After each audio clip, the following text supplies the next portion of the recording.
life, I'm just honest. I came up shooting dice, I'm just honest. Name another nigga hot, I'm just honest. Gold bars on bottles, I'm just honest. I'ma stack it till it rock, I'm just being honest. And I'm driving fire coops, dash 200. Live a rich nigga life, I'm just being honest. Real street nigga ain't get nothing but some pain from it. Name another nigga hot, I'm just honest. Gold bars on bottles, I'm just honest. 100,000 on watches, I'm just honest. Coops all on coops, I'm just honest.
Welcome to Karina's Custom Arena, where the competition is fierce and the community unstoppable.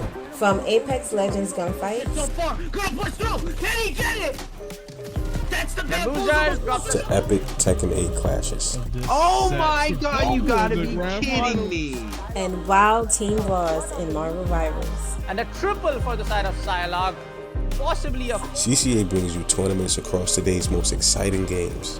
With cash prizes, brackets, and spotlight moments all wrapped into one. And don't forget about Karina's Custom Arcade. Earn Karina coins just by playing, watching, or helping during events. Then cash them in for consoles, controllers, gift cards, and more. So what are you waiting for? Join the community, enter a bracket, and start your journey at Karina's Custom Arena.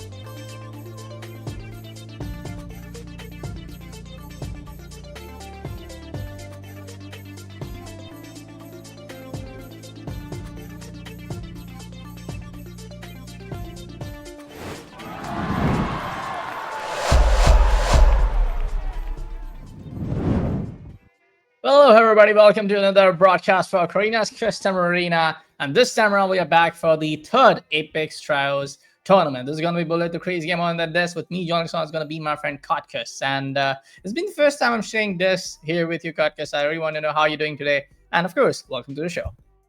I'm very good, thank you very much. I was actually around last month to take through both the group stage and the playoffs, so it should be very good action. It was last time, so I'm hoping that it's going to be exactly the same again. Yeah, and when we talk about some of the previous tournament that we have seen, especially for the side of Apex Legends, we have seen actually the same team to get around and get the entire thing winning from themselves for the entire team. So I'm hoping to see that particular team actually getting changed to get up the victory. And if I'm able to remember what happened on Apex Legends Trials number 2, that tournament, I guess it was combined to be a 2-day event, but ended up being just a one-day kind of like a matchup. So I'm hoping to see this time around we go to the full extent. With this time around, we do see some teams kind of adapting to the different kind of scenarios happening inside the game, because the Apex Legends Showdown, the update which came on the last month, it has definitely, like this month on August 4, it has definitely changed the game a lot, especially some of the updates and the changes coming into Caustic, some of the changes coming into Bangalore. It is going to be a lot of hard, I would say, a hell lot of different scenarios getting expected, especially with Bangalore mains, because Bangalore is definitely right up in the top of the legend pick rate when you talk about the competitive side of the Apex Legends. Talk about the recent ALGS circuit which has happened, or overall a lot of the pros actually love to play Bangalore. Yeah, and well, it is going to change some of the characters a lot, and it's going to change some of the playstyles a lot, of course. Maybe Bangalore is slightly... It just changes the meta just that little bit, and it's just about these teams who are, of course, at a high level, trying to work out what they can be able to do, and what really is the best RNG to bring in to their lobbies and to this evening's action. And well, I'm sure that... it'll be sussed out pretty early on which characters have ended up being OP in the new meta and which characters are maybe pushed a bit more to the wayside.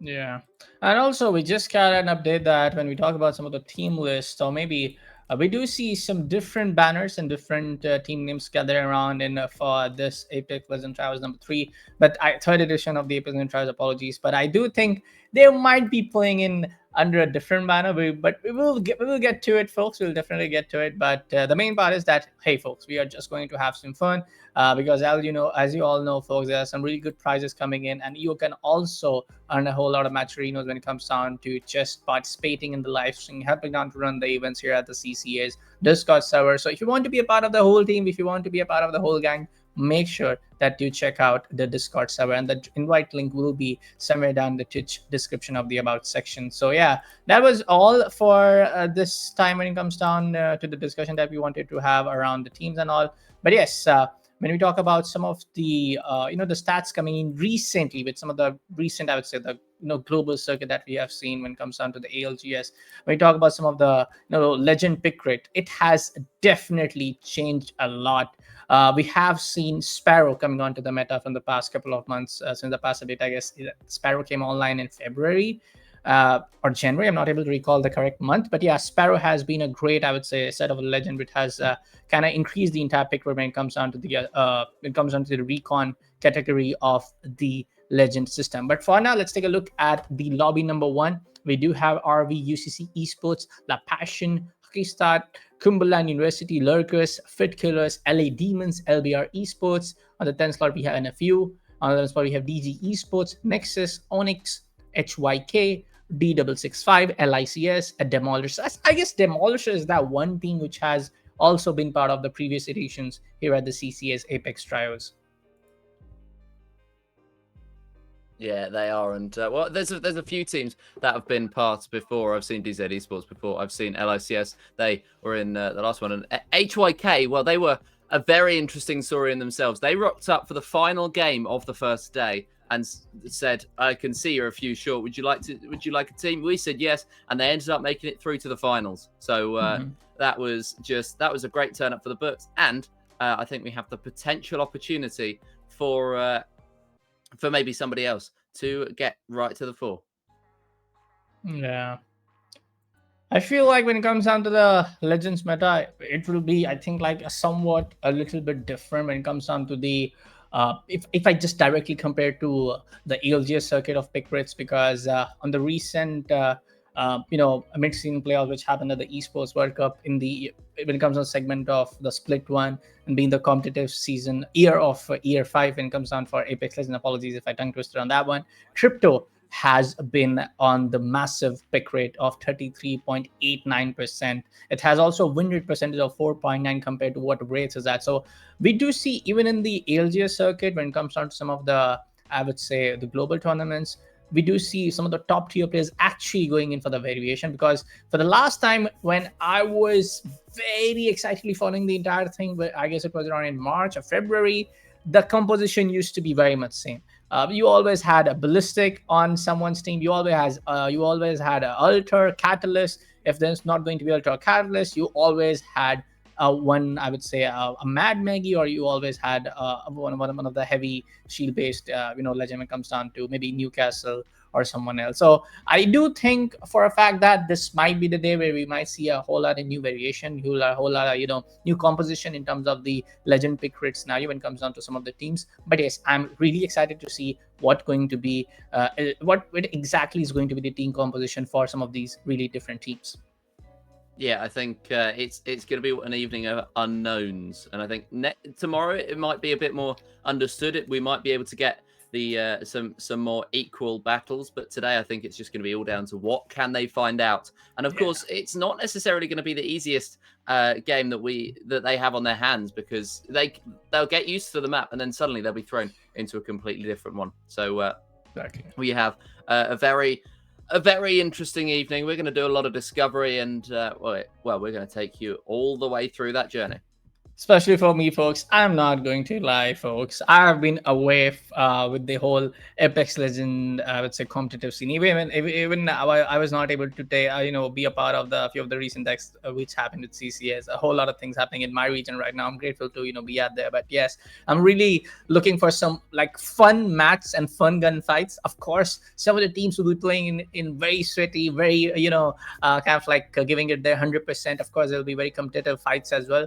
But I'm just looking to have some fun, just looking to see some of the teams go bonkers, having in 3 recon legends, having in 1 assault legend, having in another one with support legend, something like that, kind of like, I don't want to say the troll composition, but like having a very fun and light-hearted, play style. But hey, it all comes down that this is a tournament. There's a good prize pool at stake. There are a whole lot of good numbers of Matrino at stake. So yeah, you will be definitely looking at some of the teams giving it their 100% and just claiming to be at the number 1 position for every other map. I think it was a very interesting case last time where the team that won the lobby 1 of the playoffs that we were watching, it was a very interesting story where they did just play for fun, and it was clear that they were just having fun.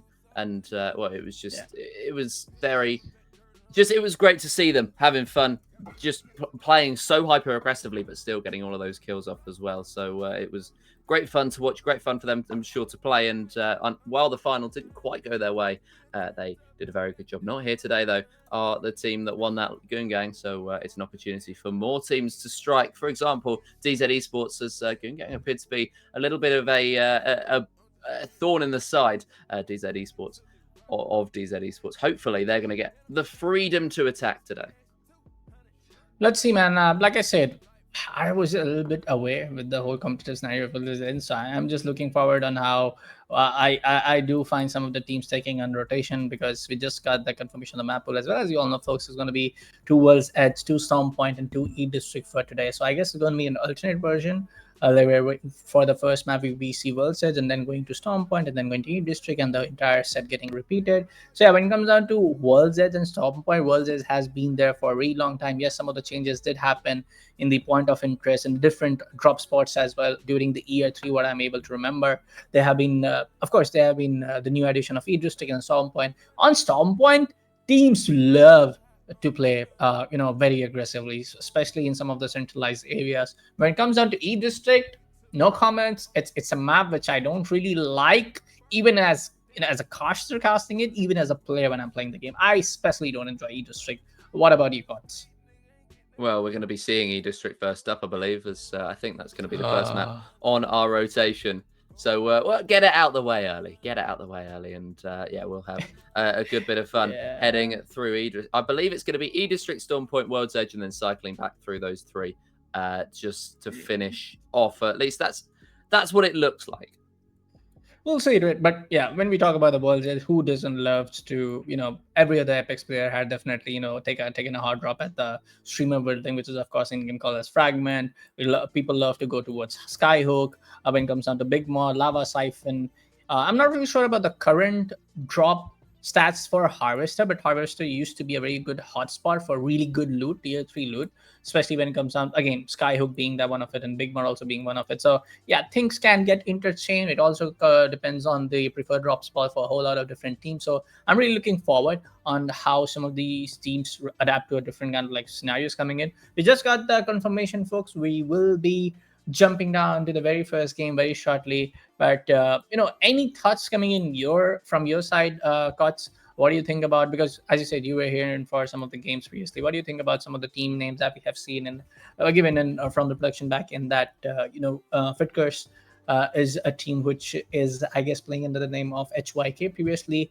Cumberland is also one of the teams who is actually a college team from one of our mates here at CCA. LICS has played before. What do you think about some of these teams actually? Do you think these teams can have a certain kind of advantage by being a regular competitive team here at CCA Custom Arena? Do you think it's going to be a whole lot of fresh story being in place for the 3rd edition? I think typically it would be a case of being happy that you've played alongside these people before being here at CCA, but with a pretty much completely new lineup, I think it's going to be a very interesting development. And I think it's going to be, they're just going to take the first few games to get to know everybody that they're going to be playing against this evening. And especially, I'm excited to see Fit Killers. They didn't care who they played against last time. They just went out aggressively from the start. I believe we're going to be able to bring you the game footage now for Lobby 1. Let's go, folks. This is the first matchup that we all have been waiting in for. Oh, interesting aspect ratio, or maybe my monitor is kind of welled up. Okay, never mind, folks. So we do see some of the teams taking a drop spot very early in some of the very hot spots that we do see up here. Is going to be the side of Nexus loading as this is building over here. We do see 17 squads currently in the lobby. Overall, we do see 17 teams coming in. We don't see very early gunfights being initiated from every other team, but that's going to be the beacon getting scanned up. 5 enemies, that's just going to be very much near on towards the side of the dome area that we see usually upon the big mod. We do see the team of Nexus going down over there. We do on towards the side of Clematizer, we have the Demolishers, and I'm pretty sure Demolishers was definitely the part of the first Apex Trials edition that we have done. I'm not really sure about the second one, but this is looking like a team which can be really, I would say, a good one when it comes down to the overall game. Yeah, we'll certainly see what they're going to be able to do throughout the entire game. As we've got our first skirmish, hackystat.com are having a go at some of the prowlers, and of course that is one of those where they're just trying to build up their loot, and it's not necessarily going to be the most threatening at this point in time. But those are the first pop shots off in this game. Of course, not at a real person as the teams loot up and get ready for those fights. They get their own separate drop zones, so they get the opportunity to get themselves prepared before they get thrown into fights. And this is just.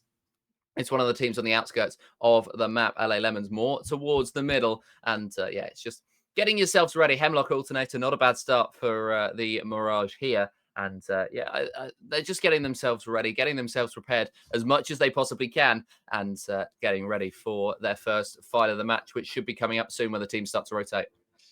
When we talk about the side of LA Lemons, we did saw them taking a drop spot on towards I guess they did take a drop spot to a launch side, the middle area of the tree and launch. So right now they're going to definitely use the rotation rotation side between the side of the tree and trying to get inside the side of Harvester. We do have last time we saw the big picture of the map, we did saw the overview that there are going to be more than 2 teams trying to have a control of the Harvester. Now when we talk about the side of the staging area on towards landslide and the countdown, we do have more than couple of 2 teams. Yeah, Lab Passion is going to be here. BOMI Esports also is going to be there. When terms sound very close, and for LBR Esports, we do see the first fight getting started. Peacekeeper on point, and that's going to be Nexus going out of the very first lobby. LBR Esports is going to be the very first team to eliminate somebody in the very first map, and that's going to be none other than Nexus. Whom do we saw taking a drop at the between the areas of the Big Mod and the Lava Siphon, and of course, very unfortunate that they are the first team to go out of the first map. Yeah, but this gives them a good opportunity actually to scope out everybody else without any pressure. So they're not going to be fighting. Of course, they're not, because they're out. But they get the opportunity to watch another team have a fight, so you can watch it from pretty much a third-person perspective, where you can just be just having a look. And there was a third-person perspective there of Boom Lando, and well, they just spot an enemy, and we could have one of our first skirmishes of this match. Boom Esports rotating and getting the knockdown, and that is going to be the first elimination for them. 16 squads left already, 46 players, and well, that player's teammates are still hanging around somewhere, so it's not all said and done for the Boom team just yet. Yep. On the side of Demolishers, they're trying to take in control of this building over here in the Lava Fisher. And Lava Fisher is also one of the high tier loots that has been recently interchanged. We usually, back in the year 4 of the Apex Legends, we used to have a very medium tier loot. Medium tier loot, I would say, overall, when it comes down to the site of Lava Fisher. We do have Demolishers making sure that they see one team and engaging that fight. We do have 30-30 Breeder being in the hands of Swere, and you have Fit Killers trying to rotate it back on the same side. So it's going to be a fight between the side of Fit Killers and Demolishers. We do have Sparrow, we do have Caustic, and of course we have seen how Caustic have really been a commanding legend when it comes down after the changes that has been done in the showdown update. You do have Ash also being in the play. So yeah, Sparrow can definitely recon the entire area for you. You can actually use Caustic if somebody's trying to get very aggressive on your side with those gas canisters. And of course, Ash, as we all know, helping down to maneuver and get around the map. For the side of LBR Esports, they're engaging it with one more team. One of the shots do really connect on the face of Alter. Might be the spot where Alter might go down, and that's going to be him actually to go down. And do have just one guy from the side of LBR Esports to stay alive. It's going to use up the tactical advantage over here when it comes down from the side of Alter. He's going to get around to that spot and trying to go towards the nearest respawn beacon to get his whole team back. And that's going to be Lurkers to actually hunt him down and following his footsteps to take down the last guy as well. That was an awful first shot coming off with that Peacekeeper, and that just demonstrates they're rusty. They're trying to get into the match, and that was a knockdown first off.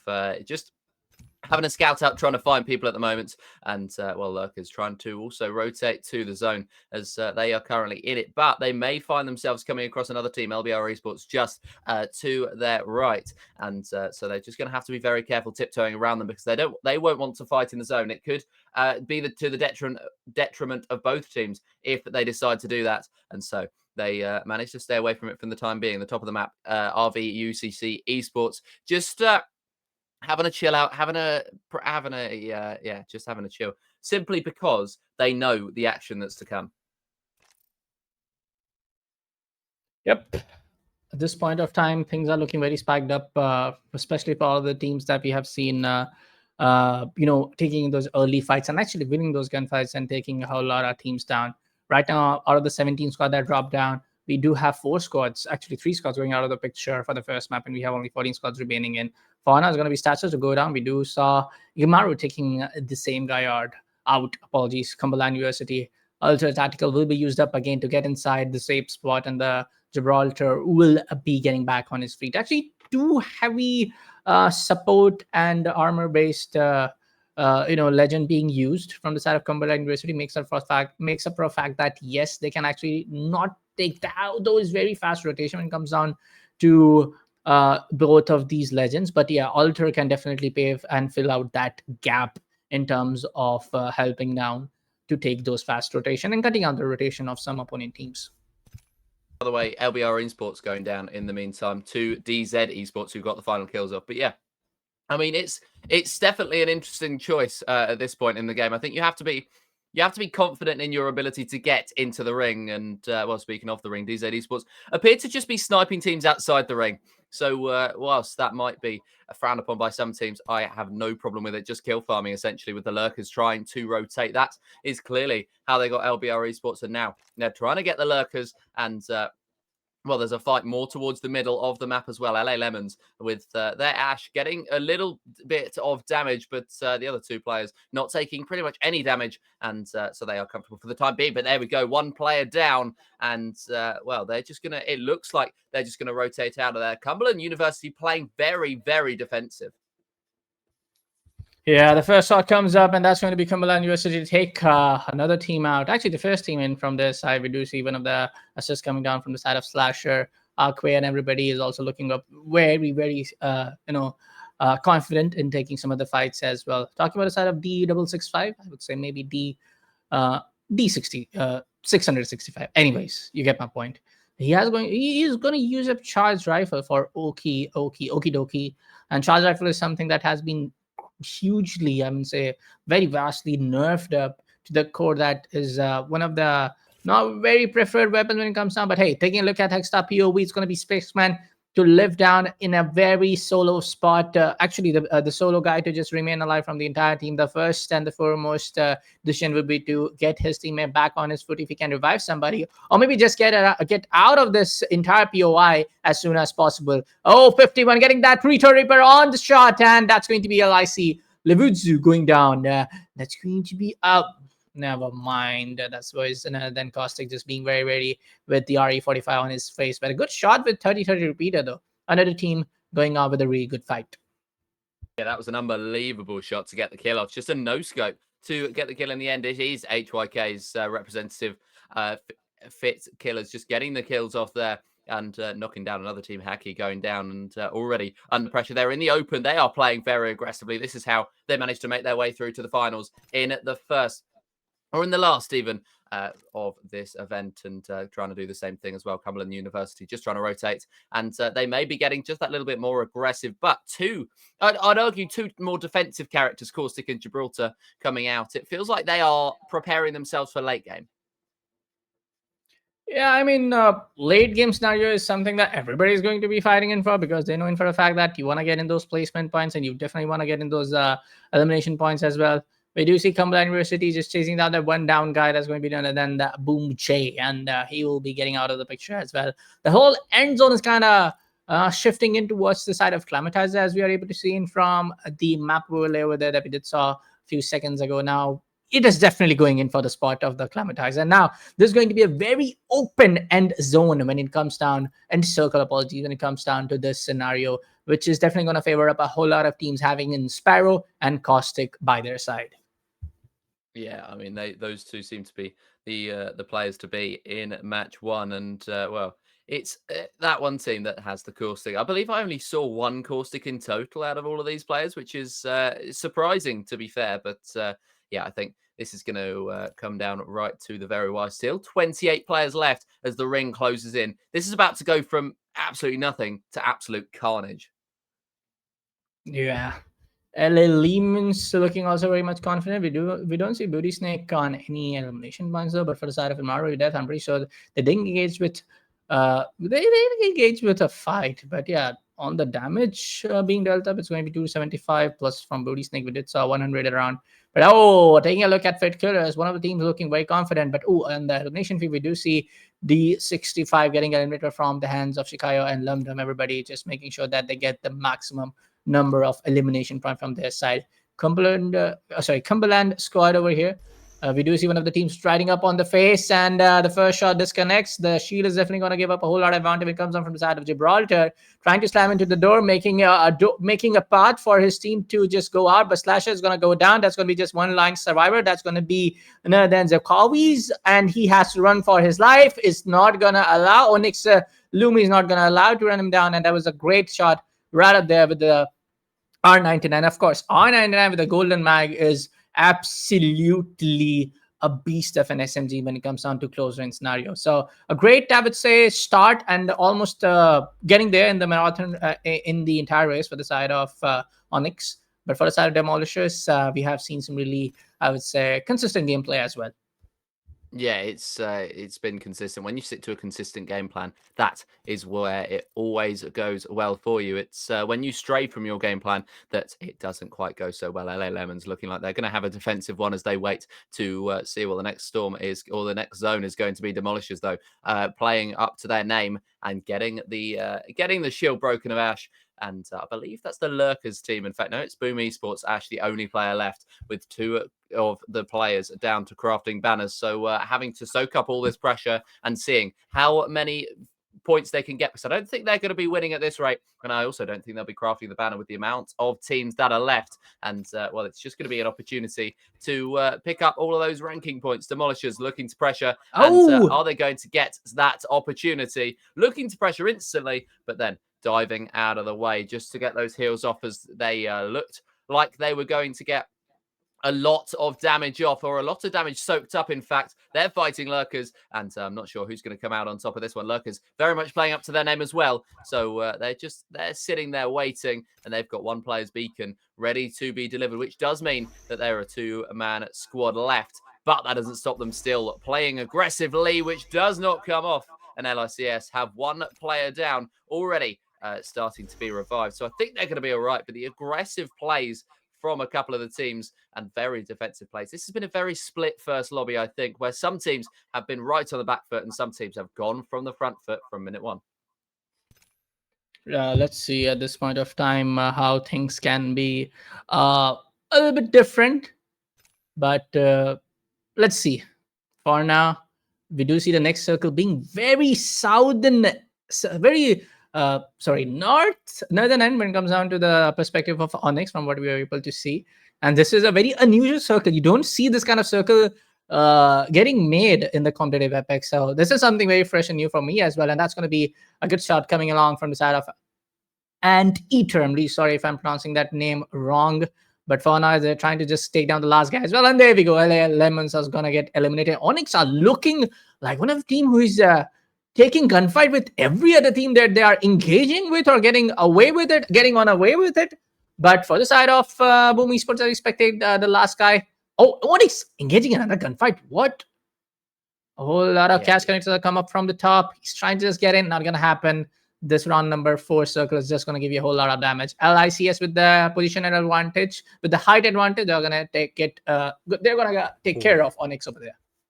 What a shot that was. Once again, we've seen some snipes, and that is yet another one to add to the list. Unbelievable shot to take out the head and wipe out that team. Now, the next rotation is going to be absolutely crazy. They're going to be all outside of the zone, needing to get in, and this is where the battles start to happen. Fit Killers looking for the counter-attack, but player going down and needing the revive. That means that they're going to be significantly down on the damage, as that was another incredible shot from Chris Uwu, who's done so well to just snipe up. LICS in a great spot right now in the zone, and all the other teams looking to aspire to where they're at. Ash gone down, and Fit Killers, they're just looking on the back foot. They're not looking like they're going to be able to take any sort of advantage anytime soon, because as soon as they start to engage in the battle, one of their players goes down, and that is where they go wrong. This is an interesting final lobby. LICS looking to continue to pressure. It's a couple of aggressive teams and a couple of very defensive teams we haven't seen much of, but LICS still in this final one, and I'd say they're favourites right now. Yep. Talking about the side of Sparrow, Caustic, and Ash. For the side of Fit Killers, they are at the top 4 right now. What do you think about this one? Overall positioning for the side of Fit Killers looking like they are not the very center of the very final circle. I will request our observer if you can zoom in on the map over there, we get a better idea who's at which spot. Yeah, over there we did saw Fit Killer LICS, and on the northern end, I want to see where are the other two teams. I believe they are just outside of the zone right now because they ended up rotating to the last zone. There's pressure coming on. LICS have spotted a player and taken the time to shoot with the Kraber. Didn't work out, so they're just going to try and snipe from distance with the SMG. But Boom Esports goes down, and there is one team left ready to challenge them. The other team looking very much on the back for LICS, going for the finisher with the grenades, but Mac might have just backed himself into a corner that he's not going to be able to get out of because he is stuck right down at the bottom. LICS won't need anything, though, because they're going to become the champions. That player might have gone down. The Caustic might have dropped down to finish, but that allowed the other two players to just get those finishers off. Yeah, great play coming in from side of LCS. I mean, taking a drop, I guess they took a drop on the side. Let me just confirm up. Probably they took a drop at launch side, or I guess it was, yeah, they took a drop spot on the POI of Mirage area, yeah, over there, and then making a whole lot of huge rotation then towards Countdown. Then I saw them going on staging. Then we saw them thermal, and now right up here at the climatizer. I mean, one team taking such a big rotation. I mean, I know for FPSs in the maps are huge. You have to take some certain big rotations to just get around every other team and get inside the final circle. But this was a rotation, I would say, a parameter which is looking very unexpected, and it's something which is very risky. I mean, from Mirage, you just want to diagonally go on towards Monument, or maybe go to Frag East, and maybe go to Survey, or maybe just try to take a upward rotation on towards Skyhook and then Countdown. But this was something very unexpected, as I am able to look at the Overstat GG website. So a great play when it comes on in terms of dynamically just repositioning yourself, because at the last time when we did saw LICS eliminating the Demolishers, and also they eliminated the Onyx, the team named as Onyx, they always had an upper hand in terms of the vertical height advantage. So that's a great trait to be at, a great I would say position to be at. Always making sure that you are 1 or 2 steps ahead of your opponent team, or whatever team it is was approaching you in for a gunfight. But also talking about some other teams as well, Onyx, Demolishers, Fit Killers, they also were able to get some really good kill points as well. They very much were, and it was a great chance for Onyx and a great chance for LICS, who established themselves as the 2 teams to beat in this early matchup. I'd say that LICS, their big strength, I believe, was the fact that they were able to stay, as you say, they weren't just able to stay 1 step ahead, they were able to stay a few steps ahead, and that was what allowed them to pick up 25 points and become the leaders. Fit Killers second with their 9 kills, Onyx third with their 8 kills, and they are 6 points off and half the points of LICS. So it's an incredible start for LICS in this one then. Demolishers, Boom Esports, Lurkers, Cumberland University, and D665 with 9, 8, 5, 5, and 5. And then LA Lemons and LBR Esports with 4 points apiece. And it's going to be the top 10 that qualify for the finals tonight. DZ Esports and HYK both outside of it. And that's going to be disappointing for especially HYK, who looked so good last time. And they're going to look to come back in this one and beat what is their alternative team, Fit Killers. Yeah, talking about the overall standings as well in the lobby number 1, we do have on the bottom El Passion Nexus, who were the very first team to get out of the first map at HYK DZ Esports. Teams like LA Lemons and D65 have a whole lot of maps left, and so they can definitely kind of like do the comeback scenario. But I feel like they have to just make sure that they are able to do the same in just improve themselves and get more points and more points as soon as the other maps go by. But talking about this, teams like Fit Killers and LCS, as I'm able to look at the player standing. Every other player from LICS is at the top 3 spot when it comes down to elimination points, skill points. Lovitz, I'm really sorry if I'm taking the name wrong. Playing as Bangalore, he has 7 kills.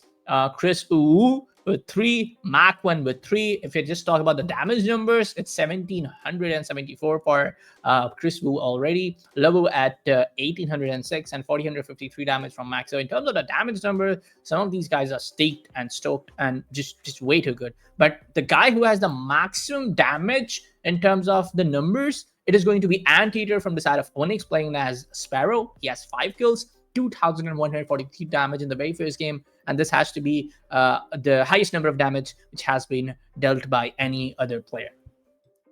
Yeah, I think Onyx were slightly let down by their Bangalore in game 1 for whatever reason, because they had the first and the second best stats, and then LICS swept up 3, 4, and 5, with Onyx's third player down in 11th. So, yeah, Bangalore hoping to get back on it, just getting in form, and we'll see what they're going to be able to do for the second lobby. Maybe the next lobby, a change up in a couple of game dynamics is going to very much help them in allowing them to get through and to get up to what they think they could potentially be able to do. Onyx with a good start. LICS taking advantage of everything they could. And Onyx actually down in third. Fit Killers, consistency is key, clearly, in what they were able to do. And they currently hold second place in the standings, despite not having that much damage put off. 6th, 8th, and 9th for them as well. It's early on, I think.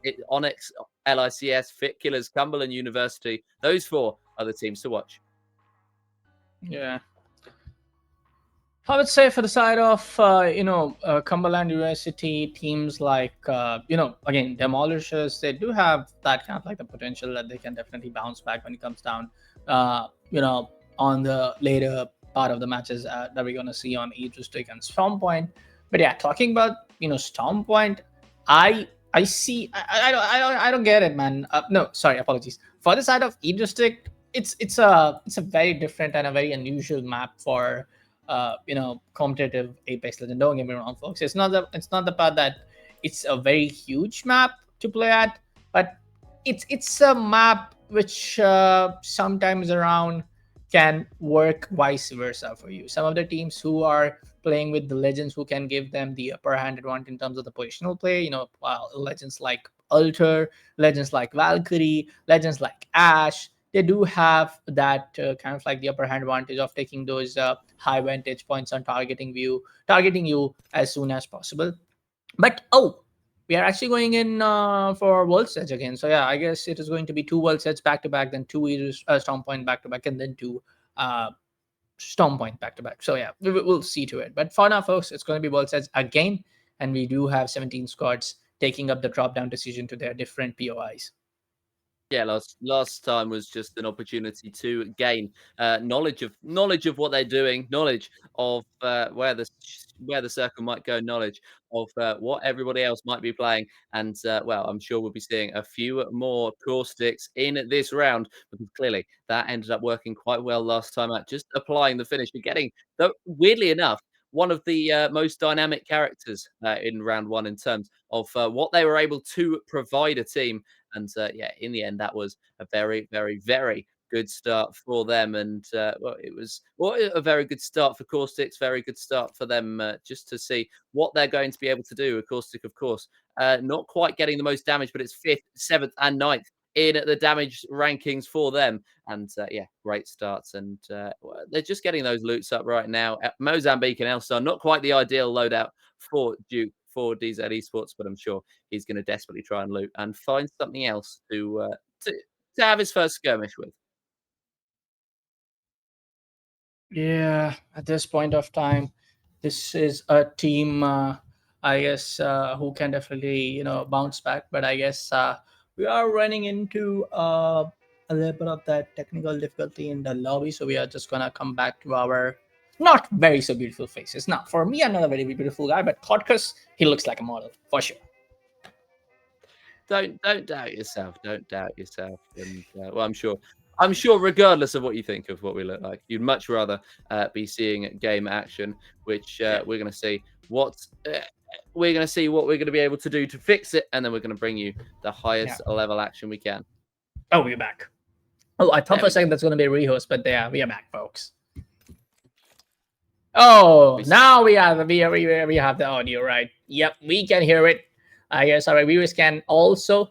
But yeah, it's just a couple of technical hiccups, folks. It's happened to the best of us. I mean, if I just start ranting about how my day has been affected with the technical hiccups coming in from my PC and headset, trust me, you are going to just leave the stream. So yeah, it happens with everybody, and we'll go back to the game now. And we do see lurkers looting up this spot here at which I believe it is going to be the side of on towards the lava point. Yeah, the tree. Yeah, Apologies.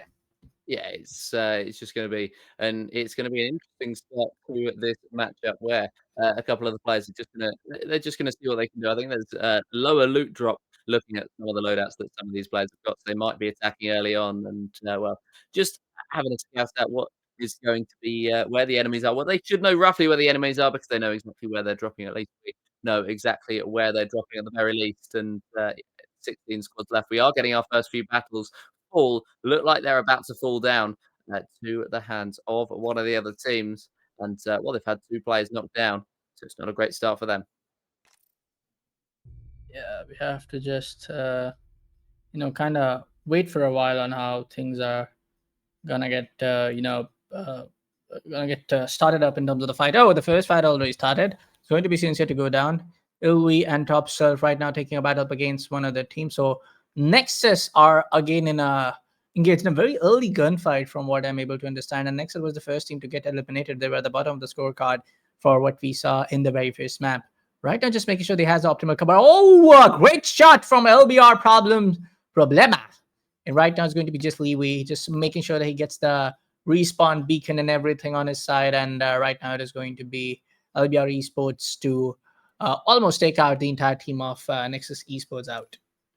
Yeah, Nexus not having the greatest of starts, and LBR looking to make it just that little bit worse. Looking at lurkers who are just looking to scout out any players now, but I think they can only find their own teammates, at least because, well, the fact that they're at their own POI is a reason for that. But they did manage to take a couple of players down, and they were actually scouting for the next players. I believe that was the Fit Killers team, and I believe they got one of the 3 on their HYK. At I'd say the main point of this, it's where you would load in if you were playing this on one of the skirmish matches, and HYK pushing a team early on. Who are they going to be able to see and attack? As well, they might have spotted somebody just there. They're going heavily aggressive for HYK, and this bow check, it's paying dividends. Yeah. Right now it's going to be the R99 spray, just making sure that they are getting the last of it. And there you have it, folks. It is going to be the another elimination point, and that's going to be a booty snake to go down over there. And when we talk about the side of LA Lemons, I'll be able to switch down to Limaru. It's going to be just one last guy. Oh, Elsa is very close. I guess he knows where the last guy is. It's going to be right inside the train. It's going to find the last guy from LA Lemons. And that was the end of the story for map number 2 for the side of LA Lemons. Yeah, I think this is going to be a great fight for the final few positions. I think some of the teams already have established themselves at the top, but of course, the top 10 teams go through to the finals, and I think there's a huge opportunity that some of these teams, at least, are going to be. They're going to be seeing what they can do with these other teams, and of course, you don't have to get through to the top. You don't have to get through to the top 3. You can just be in the top 10 and make it through to the finals. All is well, of course. You can't actually. Well, it's interesting to see the debates at the end as to what we're going to get. Of course, we're not going to get the lobby 2 results, but hopefully we'll be able to bring them to you at some point, because of course we have 2 lobbies running at the same time, and unfortunately, this is the one that's being run the best, which is good because this one has delivered a decent amount of action so far. UCC Esports are just taking shelter in this house, but one of the Gibraltars is running out. It's also tense as teams are finding other players, and they're just waiting to start those battles. Right now, things can be a little bit interesting. Apologies. Oh my god, my pronunciation is taking a whole lot of hit today. But anyways, folks, I will switch down to the side of Onyx. From what I'm able to see in terms of the game number 1 standings, Onyx was at top 3 spot, getting 8 elimination and 5 placement points. A good start for them. But here at SYK, it's going to be a fight getting brewed up. Bangalore is going to get down, but not out. It's just making sure that they get their arrival on time. to 7 seconds going to be the arrival time, as we know after the last update. But for now, we do see them actually backing out of the fight. Now talking about the side of Cumberland University, last time around they were at the 7th spot and in the top 13 squads right now, which are alive in map number 2. They are just making sure that they are the best team right up here. Ooh, getting out of that very cheeky spot over there. Ultra is going to take a jump around. We do see twitch.tv.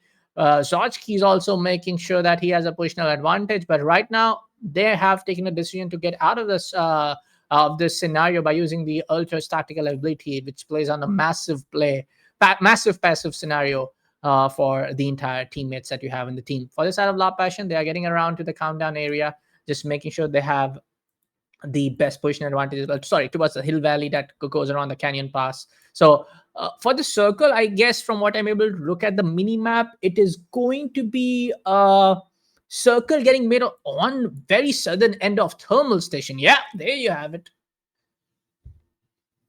Yeah, it's gonna be it's gonna be around thermal station, which is gonna just it's gonna be a bit of a closed off one. So I think it's gonna be the case where somebody is gonna take advantage of that top layer. At the moment, looks like it's going to be LICS, who are in a great position once again. They've worked themselves into this great position, and they are it's delivering dividends now. They can play with no pressure, and at the moment they'll be right on top, and they will feel on top of the world as well. It's NFU coming under pressure, and the Watson has allowed them to shut down the area, but it's just about the other team that are just opening the door, taking pop shots, and at the moment they're getting that little bit of damage. But neither team is wanting to pressure, and I'm only going to refer to that player as the Watson because I'm not going to refer to them as what they've decided their in-game name to be. Cumberland University pressuring the team outside of the area now. It's all so tense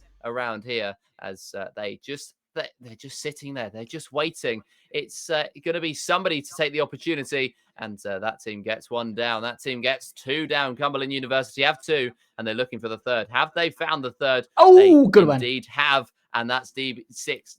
That's D665 eliminated, and this might be another team eliminated right now. They've got all those shots off. Is it going to be enough?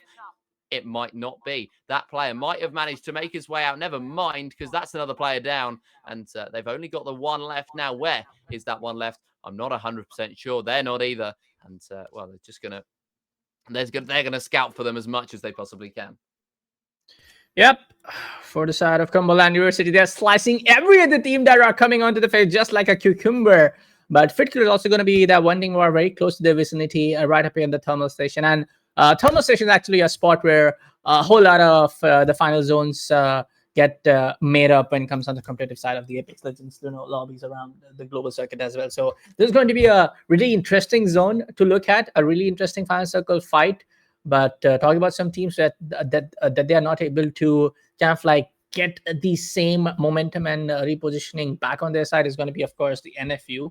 Talking about their standing in for the last matchup as well. They were at the 15 spot with just 1 kill and 15 placement points.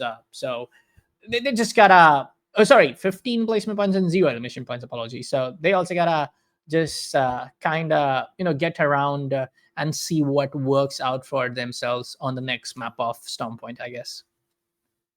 Yes, it's this is the last time that we're going to be getting this map, which means they're going to be starting from square one pretty much once again. And yeah, Cumberland University looking to offset what they did last time and do even better. But they've had one player knocked down, and it's about the comeback, and the comeback is on. NFU tried to counter-attack, and it didn't work. They only got one of the players down who's being revived easily, and that is going to be that for NFU, and Cumberland University survive again. Onyx looked to pressure, but now they back off, so they've seen something they didn't quite want to see.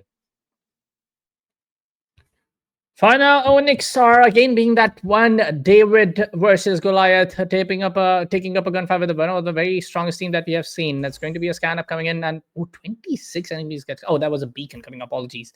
So right now, Onyx are trying to just get the real-time location of Cumberland University, as we do see them for the side of Cumberland University. JR, Scope Dip, and Ready. They know the rotations. 104 damage. That was the down. That was a one-shot down. Ooh, what a great shot with the Sparrow's bow. And now it's going to be Zokis to actually go down. We do see the shield coming in play from side of Gibraltar, and they just gotta go in for the rival as quickly as possible because Onyx are being very enclosed. But it's gonna be two guys, Lumi and Levna, both out of the story for now in terms of being on the gun, and it's gonna be Anteater for the very last solo guy from this team. Yes, just one player left. LICS under pressure. Mac 1 not expecting it and having gone down, looking to just back off, but has been knocked down by one of the Lurkers players, teleported to a different part of the map, and just getting out of there. Lurkers really taking advantage. I thought LICS were on the high ground. It's not. It's the Lurkers, and the Watson has shut down the area, so nobody else is going to be able to get up to the top in a hurry. And yeah, they are in a great place. UCC knocked down, so we're down to just the 8 squads, just the 23 players, and well, we'll see we'll see what happens as the area closes and closes and closes. It always impresses me every time I watch competitive Apex how little teams are left at this point in the game, because this is going to be, well, the circle's tiny. This is not enough for 8 teams, but somehow, yes, it is. Lurkers taking advantage of, well, they came down to the bottom and they haven't actually gone back up to the top. There's a player down. And is that going to be a player eliminated? I'm not sure, because Lurkers are being third-partied. Are they going to go down? I'm not sure. Watson's gone down, that's for sure. But the other two surviving for now and just trying to work out what happened. I guess it was more than third party. It was like 2 teams taking shot on them from 2 different sides. HYK were here with the Akimbo running up with the P2020. That's a red tier.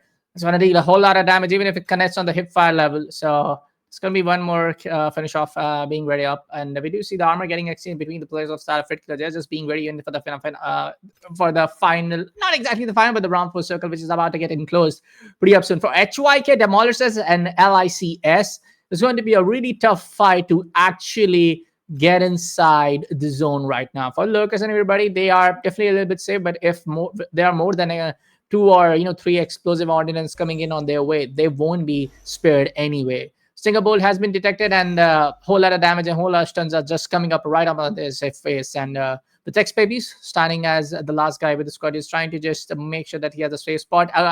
Wrong decision to go inside the passive tactical coming in from Ultra, and she is going to get finished off as soon as possible from the side of LIC, and Lurkers are going to get eliminated.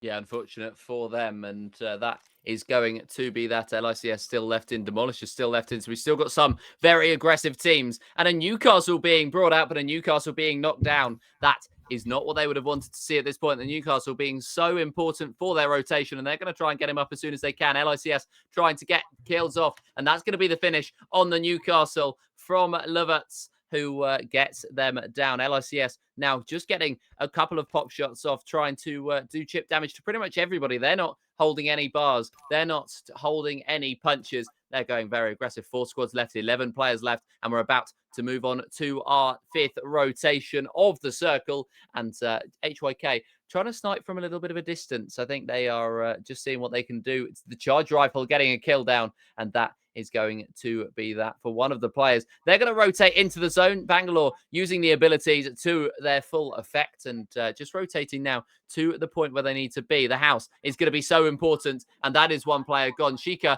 getting the kill. Sheikah getting the finish, and Ender getting a kill as well. This is Ange, their last player alive, and is it going to last much longer? They're trying to counterattack, trying to distract, because they are the only player left. But out of the air, they get sniped. 3 squads left. And that is that for that team. That is a shame, because they played so well. But they were on the back foot. That is an incredible play from Chris, who was spotting them from absolutely nowhere.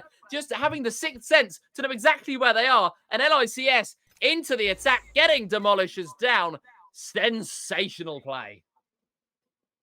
And this is looking like a very cheeky and very bulky play coming in from the side of Fit Killers. They right now have the position advantage up against their opponent team that we saw just behind the boulder over there. They are just throwing up the extra, explosive ordnance as soon as possible. He has a select fire as well. He's just going to swap out because he knows charge fire is not going to help up in this close-in fight. So it's going to be Fit Killers up against LICS. LICS did got the victory. Being made as the Apex champion last up in the previous matchup as well, and they will be looking into close down this second game as well. LICS is just going to be that one push coming in. Ooh, with RI 45. jumping so bad on the recoil. But anyways, there's going to be two RE45s coming in from two other different directions. We do see the push coming in from the side of LICS, and Fit Killers are not looking on a very great spot. Shika goes down. We do see the hunt coming in from the side of Lutsu. It's going to be that one final kill. Alter might get it at the other side, and that's going to be the side of Sparrow. And with the hip fire shot coming in from the 30-13 repeater, that is going to be LICS for the champion on the second game of World Sets as well. So back-to-back 2 games for LICS, and they are looking like the one strong team in this 3rd edition of Corena's Custom Apex Trials. Yeah, they did so incredibly well there just to get the victory once again. And LICS are establishing themselves very, very well in the early portion of these matchups. Every single game, they are the team to fear. And once again, they have been the team to fear. LICS striking fear in every single player. And I think that was perfectly demonstrated in their battle with the Demolishers, just knowing exactly where they are at all times somehow. And that, it was just absolutely incredible. I mean, in terms of the, I was, talking about the overall legend composition and pick grids. It's almost the same. It's Caustic, Alter, Bangalore, or maybe sometime now that we are seeing like some teams actually utilizing Gibraltar in a very effective way. So overall, it's the same composition that we like. I see. I'm pretty sure you also know it. You also know it about it, Cots, and it is the similar man. Caustic and Alter being the top in terms of the pick rate that we have seen the last 2 games, and Bangalore is also right up there. The stats are right on my screen. So it's the usual thing that we have seen. Also, addition of Sparrow is also helping a lot to gather multiple, I would say, the recon capabilities coming in from that legend to gather more information from every possible direction, because we all know how things are very much different with, different recon legends like, Seer and Bloodhound. But hey, that is going to be, I guess, the overall combined map number 1 and map number 2 scores from what I'm able to guess. Yeah. LICS with 50 score, overall 26 kills, Fit Killer with 16 demolishers, even when they have only secured 7 in total, but they are, in terms of the placement points, they are going to be at the 3rd spot, and Onyx with 17 overall, and up again with 11 kills. Yes, they just did so well. And you know what? I didn't hate the Newcastle pick either. I thought that was very good. But yeah, they've done so well in this lobby too, and they've doubled their points. 50 points, 26 kills, and they are on their way to the finals, I would imagine. Particular 2nd place, 30 with 34 even with 16 kills. Demolishers, 21 points with 7 kills. So I think that's a surprise, because they felt like an aggressive team, but clearly they weren't as aggressive as I thought they were, as Onyx had more kills. So do HYK, so do Cumberland University, and Lurkers, Boom Esports, La Passion, and LBR Esports rounding out the top 10. And, well, it looks like they're starting to build daylight between the two. And, well, D665, 2 points behind LBR. And, well, that's an interesting one, because it just feels like early on the top 10 look like they might have already picked themselves. I guess for the side of, I guess you were talking about LICS, but getting back-to-back 2 number 1 spots tells a whole lot about that, how they are kind of being very ready and being so on point with the overall game. Even when we talk about the overall best survival time that we have seen from the stats where I'm able to get, it is LICS to remain alive for the maximum number of time. I mean, they are getting the number 1 spots, so it makes sense there will be that squad to be alive for the maximum number of time. But I'm really, I would say, kind of very much impressed with Fit Killers as well. Last time in game number 1, they were at the number 2 spot. Back again in game number 2, they are at the number 2 spot. But for the side of, some teams like Cumberland University also making a comeback. In game number 1, they were able to secure 9 overall 3 kills. But in game number 2, we did saw 7 kills coming in from the squad. And Cumberland University, especially on the very outer exterior area of thermal station, we had a camera on them for almost like 5 minutes, and they took out 3 squads back to back. Whoever is coming on to them. So very good, I would say, improvisation and adaptation of the entire scenario coming in from Cumberland University as well. But for teams like NFU, for teams like Nexus, things are looking a little hazy. Would you like to hear something unbelievable? Please, yes, sir. Well, I've got Lobby 2's results, and I don't know if we could bring them up on screen. But after game 1, you can talk about it. After game 1, the team in first place is Team Inferno. Okay, they have 15 teams in the lobby, which of course means they have 45 players, because 15 times 3 is 45. Team Inferno got 24 of those kills. Team Inferno killed 24 of the 42 possible kills in that lobby. So they killed over half the entire lobby in round 1, and they are on 36 points already. So we're talking about how incredible LICS have been. Team Inferno, absolutely, excuse the pun, on fire. I mean, at this point of time, yeah, the teams who are being very, I would say, on point and being very, consistent with their, I would say, gun game, getting those elimination points back to back, they will be that team to actually remain at the top of the tally board. I guess we have already seen lobby number 1, and I already discussed the score. So I guess this is going to be kind of like hackystat.com, RV, UCC Esports, and DZ Esports, and of course L11s as well, to kind of like think what's going wrong for them, and kind of like do the reverse engineering when it comes down on the map of Storm Point, because we're gonna have 2 back-to-back Storm Points before we go back to 2 back-to-back E districts. Yeah, we'll see what we're going to we'll see what we're going to see towards the end of this round. But I believe that we're going to be we're going to be going back very, very soon. We won't be getting a break. I don't think after this match. I think we're going to be heading straight to lobby 3 and heading straight to our first game at the next map. So it's just going to be changing things up a bit. We've gone from Storm Point. I believe E District might be the next map up. I'm just going to have a double check now to see what it actually is. No, I'm incorrect. I believe it's Storm Point coming up next. So that's going to change things up. No, it's not. We've just had Storm Point, haven't we? That was World's Edge. Yeah, no, it was World's Edge. We've got Storm Point coming up now. Sorry, I'm reading it all wrong. We've just had World's Edge. We're going to have Storm Point coming up next. Yes, and again, I have already said this, man. I will say this again. Storm Point is a map which gives a whole lot of space and environment where you can actually play a whole lot of aggressive. But E District, don't get me started on that. But hey, folks, every joke and puns aside, we're going to take a short break here at the broadcast. We'll be coming up with the third matchup real quickly soon.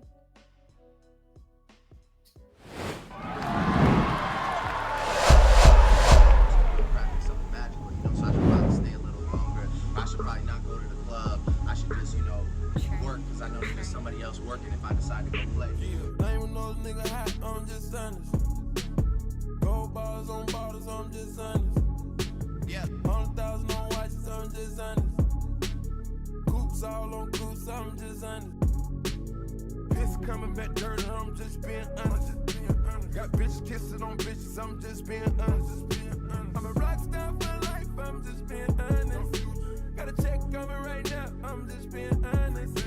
We done turned up and platinum, then we gon' hit honest. Ain't nothing but a dope boy, I'm just being honest. Yeah. These niggas get shot for being honest. I fucked her on the spot, I'm just being honest. I'ma stack it till it rock, I'm just being honest. And I'm driving fire, coops, dash 200. Live a rich nigga life, I'm just being honest. Real street nigga ain't get nothing but some pain from it. Name of those nigga hot, I'm just honest. Gold bars on bottles, I'm just honest. Yeah, 100,000 on watches, I'm just honest. Coops all on coops, I'm just honest. Black strings and truck spot, I'm honest. Get real with all you niggas, I'm just too honest. To some bitches at the strip club, I'm just honest. To them niggas all out of the hood, I'm just honest. Little Mexico for life, I'm just honest. I came up shooting dice, I'm just honest. Name of those nigga hot, I'm just honest. Gold bars on bottles, I'm just honest. I'ma stack it till it rock, I'm just being honest. And I'm driving fire, coops, dash 200. Live a rich nigga life, I'm just being honest. Real street nigga ain't get nothing but some pain from it. Name of those nigga hot, I'm just honest. Gold bars on bottles, I'm just honest. 100,000 on watches, I'm just honest. Coops all on coops, I'm just honest.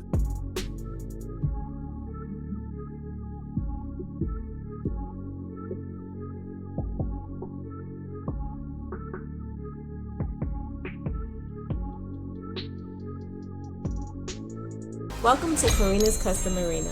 where the competition is fierce, and the community community unstoppable. From Apex Legends gunfights So far, gonna push through. Can he get it? That's the Bamboozle drops To epic Tekken 8 clashes. Oh my god, you gotta be kidding me. and wild team brawls in Marvel Rivals. and a triple for the side of Psylocke.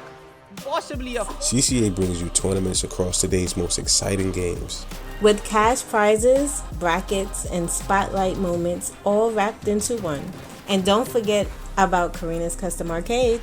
Earn Karina coins just by playing, watching, or helping during events. Then cash them in for consoles, controllers, gift cards, and more. So what are you waiting for? Join the community, enter a bracket, and start your journey At Karina's Custom Arena. Arena.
Hello, folks. At Australia break, we are back with the third edition of Karina's Custom Arena for the Apex Legends Trio series. And now, folks, we are kind of done, got with the game number 1 and game number 2. The both set of world sets are done, and I believe we'll be going to the very first map on the Storm Point.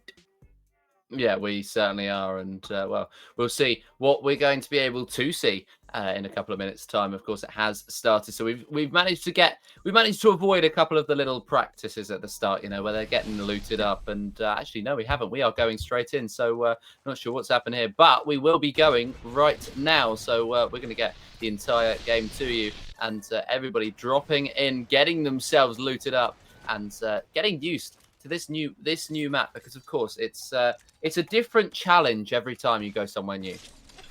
Yeah, and I mean, Storm Point is if you ask me, it is actually one of the most competitive maps on how this entire map has been designed by EA and Respawn Entertainment, of course, Respawn devs. And talking about with some of the the POIs, we do see a downbeats is going to be Cumberland University hitting a decision to drop down and take the entire area for themselves. Seto Station, one of the high spot and the high tier loot location. Seto Station has been taken up by Boom squad, and we do see actually no any of the POIs getting clashed up by two or different set of teams. It is just going to be, I guess, maybe Cascade Falls, but even I see Cascade Falls is going to be just one single team.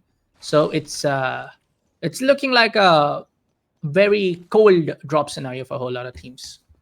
Yeah, it does at the moment, and hopefully we'll be able to get action just after this bit, which it allows them the opportunity, don't get me wrong, to just be comfortable, get comfortable, and just seat themselves up, strap themselves in for a good evening of action and for a good matchup of action at the moment, just getting themselves prepared for what should be an absolute flurry in just a couple of minutes' time. Yeah. At this point of time, we do see some of the teams actually using up the recon station to get a live location for the couple of seconds, and that's going to be Lurkers. They have used up the station at the nylon, and they have the clear indication where some of the teams are going to be, and they have taken a decision to push on towards the side of NFU, who are going to be at the side of the device crossing at the at very close location from the barometer area. Yeah, and well, it's going to be an interesting one, this matchup. I think we're going to see a lot of different compositions. Well, they just fine-tuned their compositions at the last match, and somehow they're expected to completely renew and completely change the compositions that they have on their hands. And yeah, we're just getting the opportunity to watch a couple of the teams get ready now. Charge rifle and RE45. Charge rifle is it's only good for a certain type of player, and well, that's not going to help if your teammate jumps in the way of your shot. But they are going to try and move in now and try and get the pressure on. Are they going to be able to? It's already the Pathfinder down to health, and it's already the Pathfinder down. So that's Hacky gone, and well, cannot contribute anymore in this battle. It's another finish. So Hacky very much cannot contribute, not even able to get the revive off. And that is the first player down, but they can't seem to find anybody else. That is, though, another player gone, an NFU first team gone. And that seemed almost too easy for the Lurkers. Yeah, in the lurking side, we do see in between some of these tricky rotation spots from the Lagoon to the launch pad and towards Prowler Camp. Onyx is going to be the team taking a very long-range gunfight up against one of the opponent teams that they're facing. A Panteater gets his shield shredded up. We do see the Sparrow Beacon going on the same spot, and that's going to be Gibraltar ults at the same spot as well. Yeah, Gibraltar's been utilized quite a lot tonight, which is interesting because you'd think that they'd want a little bit more rotation on them, but I mean, I guess they're just playing very defensive when they get to late game because it's just very, very defensive, and then waiting for that late game, trying to get some shots off is Anteater, and cannot quite find it. There we go. Booty Snake TV is down, and that is another knockdown. Nexus eliminated early on again. They've really not had the best time of it. Yeah. Fit Killers taking up the charge and the location at the extended Forbidden Zone that we see over here, and we do see a whole lot of ordinances being used up on the same spot. Fit Killers have been eliminated. What? Lurkers on the other spot around, as we do see their POV at the moment. They have the shield and the shield and the electrocuted bars up ready and waiting from the side of Watson. And Watson is that one legend that I'm surprised to see coming up in this lobby. The nades are going to get used up. Might see some damage. Yeah, 46 plus 6. He knows there's going to be more than 2 players over there. Definitely that location and the information coming up from the crypto zone is helping them a lot to converge on that team. Fit Killer's gone down already. That is absolutely incredible that they've already gone down, and that is utterly disappointing for them. And they're just going to hope that nobody is able to take too many chunks out of their points advantage. It generally tends to be the case that the teams that are the best are the teams that survive to endgame. And Fit Killer so far, first games, have showed that they are one of the best teams. But by going down this game, it changed that dynamic slightly, changed the opinion slightly, I think, of the team. And well, they've gone down early on, and now, whilst they were cruising to the end, I think they're going to have to play it just that little bit harder in order to get back into this one. And it might not be an easy case of them making their way through with no problems at all. Instead, they might have a couple of problems with what they're doing, and that is a player down. And going down for the team, as I believe Cumberland University are the ones to be pressuring. And yeah, just Gibraltar getting the heels off Cumberland University, shooting into the mist, but can't quite find a hit right now. Right now, Zokis finds the shot with the Peacekeeper. That team is in a very bad spot right now. Zokis gets one more, I guess, but hands from the other score is going to take down with the R99 spray. Right now, Cumberland University, one of the guys is going to be mapped very smart, actually playing it very smartly to be at the top of the position rooftop over here and just making sure that he has the vantage point. He has the height advantage coming up from his side. Great angle, finds the guy. 3 shots getting back-to-back connected. He's going to get the tracking ability as soon as he gets to another position. Is going to get revealed. And right now, there's going to be a very stoked up and very heated up fight. I just want to see which team it is. It's 50. Oh, it's a D66-5, I guess. Yep. It's going to be painful to actually go down. And one of the guy was actually able to use up the huge launch over here to get around out of this spot as quickly as possible. Yeah, they're doing a lot of engaging in battles, and then as soon as they realize they're not going to be the winner of the battle, they disengage very, very quickly. That appears to be the name of the game for some of these teams here today. But Hackerstat.com, who haven't really shown what they can do so far, are trying to be a little bit of a devil's advocate and try and change that situation just that little bit, trying to pressure in on the building. It's UCC esports have been taken out, and we're down to our 10 teams, 28 players remaining, and we're on a pretty big zone for 28 players remaining. This appears to be a slower game than the ones we got at the other map. Yes, sir. Talking about the side of D65, they just engaged in a very kind of like an unfavorable bat, and right now they're taking up the rotation towards Stormcatcher, trying to catch up with the extended foot of LA Lemons, as we do see them taking a rotation around the third map, around the over exterior edge of the eastern trail over there, connecting towards Stormcatcher. But right now, from what I was able to see, this round 2 circle is going in very northern western side towards the checkpoint area. So things can be a little bit tricky for all of the teams playing on the very edge circle. I'm sorry. It is actually going in towards the side of the Phylon. So it's going to be a very southern eastern side, shift of the circle. It's going to be a little bit tricky for the teams playing in towards the very northern edge. For the side of Zoki spots one more squad, and we do see some shots actually getting connected and actually getting wasted as well. Yes, it's just a little bit of a mixture of both at the moment as Cumberland University try to see what they can do. And that's a huge shot off Okie Dokie gone down, and a very, very good shot off. And that is a knockdown that everybody, I think, who plays this game would be proud of. Just getting the shot off while the player was jumping. Shot gone down, player gone down. And pressure very much on Hackystat, though, under a lot of pressure as well. Can at the fuse get the revive off? This would be incredible under so much pressure. Yes, they can. And, well, they can thank their teammate for attacking from the back. But, yes, they can get those heals off. The Ash is back up, and they are back to their 3 players, which should change the dynamic slightly. But when you're playing against LICS, you need all the help that you can get as LICS continues to attack. Lurkers have gone down as well, so this is a change in the order of things. Spaceman down for the other team, the Mac 1 getting that kill down, but Lurkers down and Ficula's down.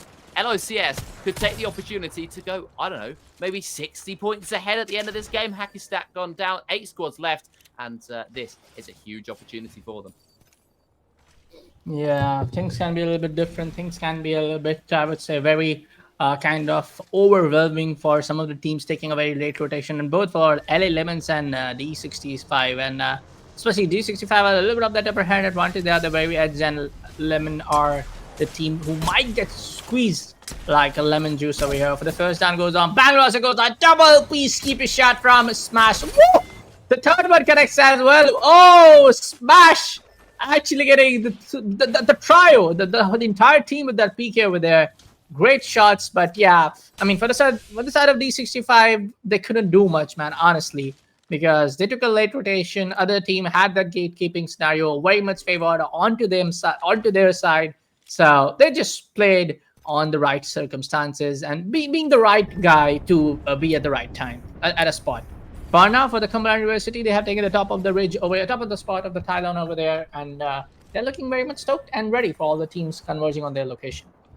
Yeah, some of these plays have been absolutely unbelievable. Cumberland University in an incredible spot in this little area at the moment, and that's a shotgun down. That's Bamlak gone and out of this game. Cumberland University looking to just try and get some kill points off, try and climb themselves further up the standings. LICS getting another kill on Onyx, and I think that's going to be the battle of the evening. Onyx have been eliminated by LICS, and it certainly was the battle of the evening. LICS taking even more of an advantage. I'd say their 3 competitors for the top of the standings gone down, and they can extend their advantage even more. LaPassion trying to rotate into the zone, and they look pretty split up, so that is going to be not ideal for them. And as round 3 closes in, can they make their way in, or are they just going to have to try and fight this team? They are going to have to try and fight this team. They're going to try and get those snipes off as well. HYK just taking that vantage point. They don't need to move to the zone just yet, and it's going to be a pressure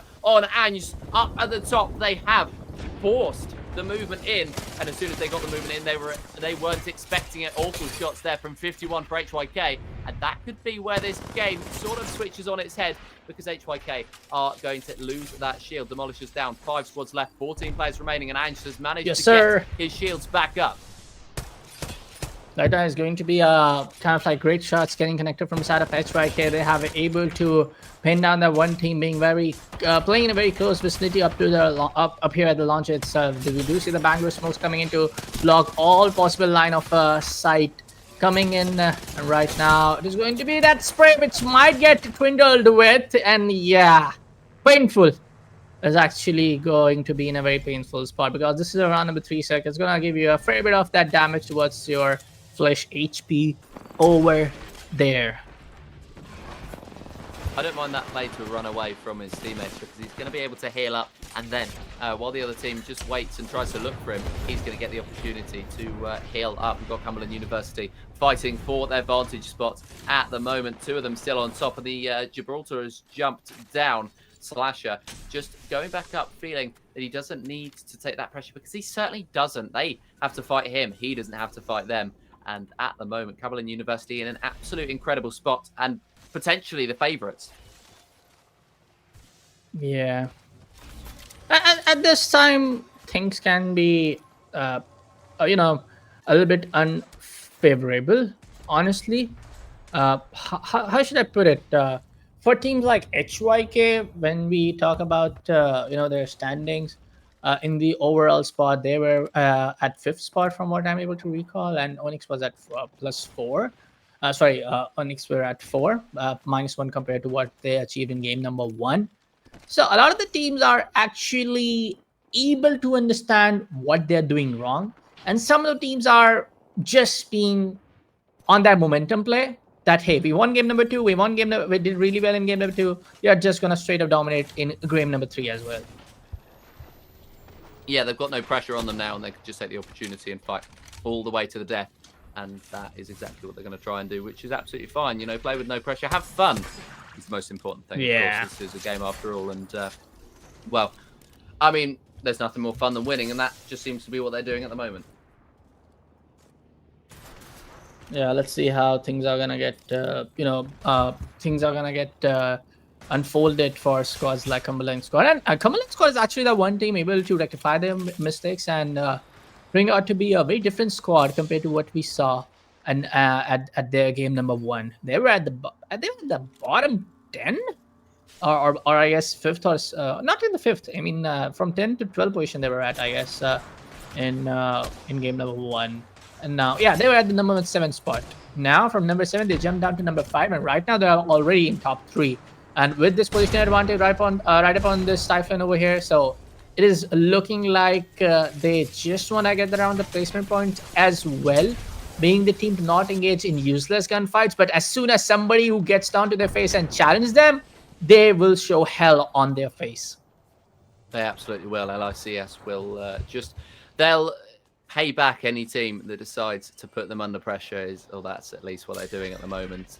Mac 1 getting some of those heals off, doesn't even need all the heals that he can get. Cumberland University moving in. HYK gone down, 3 squads left at Cumberland University, LICS and LaPassion. LaPassion are outside of the zone, and they've played a very, very passive game so far, as they've just rotated to the zone every single time. Cumberland University and LICS have done a very, very different thing. They've fought each other right to the very death. They've fought everybody else right to the very death. and La Passion literally are just sitting in that final zone and picking up all of the loot that they possibly can. The other two teams, though, are about to fight. They're both in the zone, though, so La Passion are going to have to move at the last minute, and they're just going to have to hope that LICS and the other team are just going to fight each other. Of course, Cumberland University in that zone, LICS in that zone, and they are going to fight. LICS pushing in. The Ash loses all of their shield, and it's the other two players coming in later than the Ash who's going to get the chance to pop that shield bat off. That could be absolutely vital, as this is going to be potentially a 3-team battle.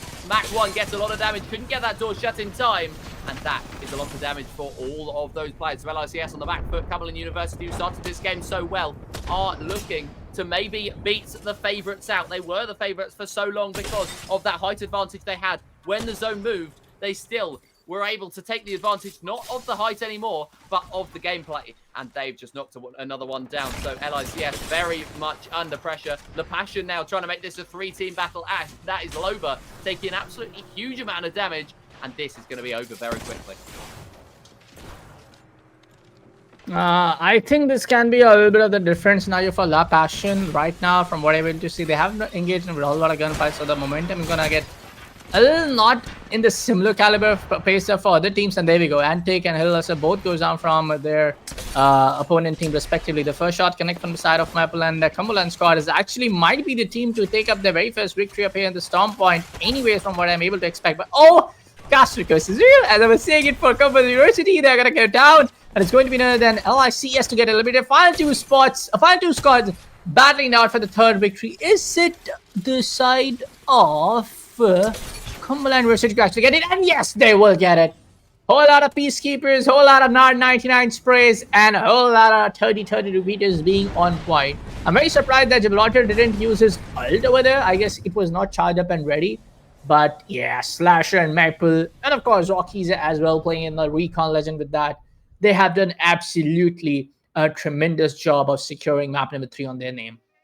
They did so very well. I think all the top 3 teams did so very well. 2 of them playing the same strategy. One of them playing very different strategy. La Passion make it to the final zone. They haven't really done anything so far. But yeah, they made it to that final zone and ended up in, I believe it was the 2nd place position that they were able to take. So they did incredibly well to get to the point that they did. And just looking at the scoreboard from the previous rounds, they were 7th. And they just picked up that, well, they are 7th now, having picked up that 3rd place. And who knows where they were before, but that time they performed way above expectation. Yeah, definitely. They are doing a good job overall. And Cumberland University, I have nothing but all praise for them. Because, Cumberland University coming in game number 1 at 7th, in game number 2 at 5th, and now game number 3 coming in there, where you see the improvement and the whole lot of that evolvement coming in from their squad. And when I talk about, I guess I just want to take a look at the composition.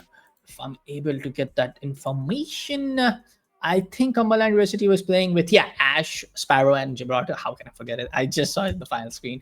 But in game number 2, it was a little bit different. They were playing with the Caustic and GB combined. So 2 support and 1, actually 2 of the legends were not very kind of like fast movement favorable.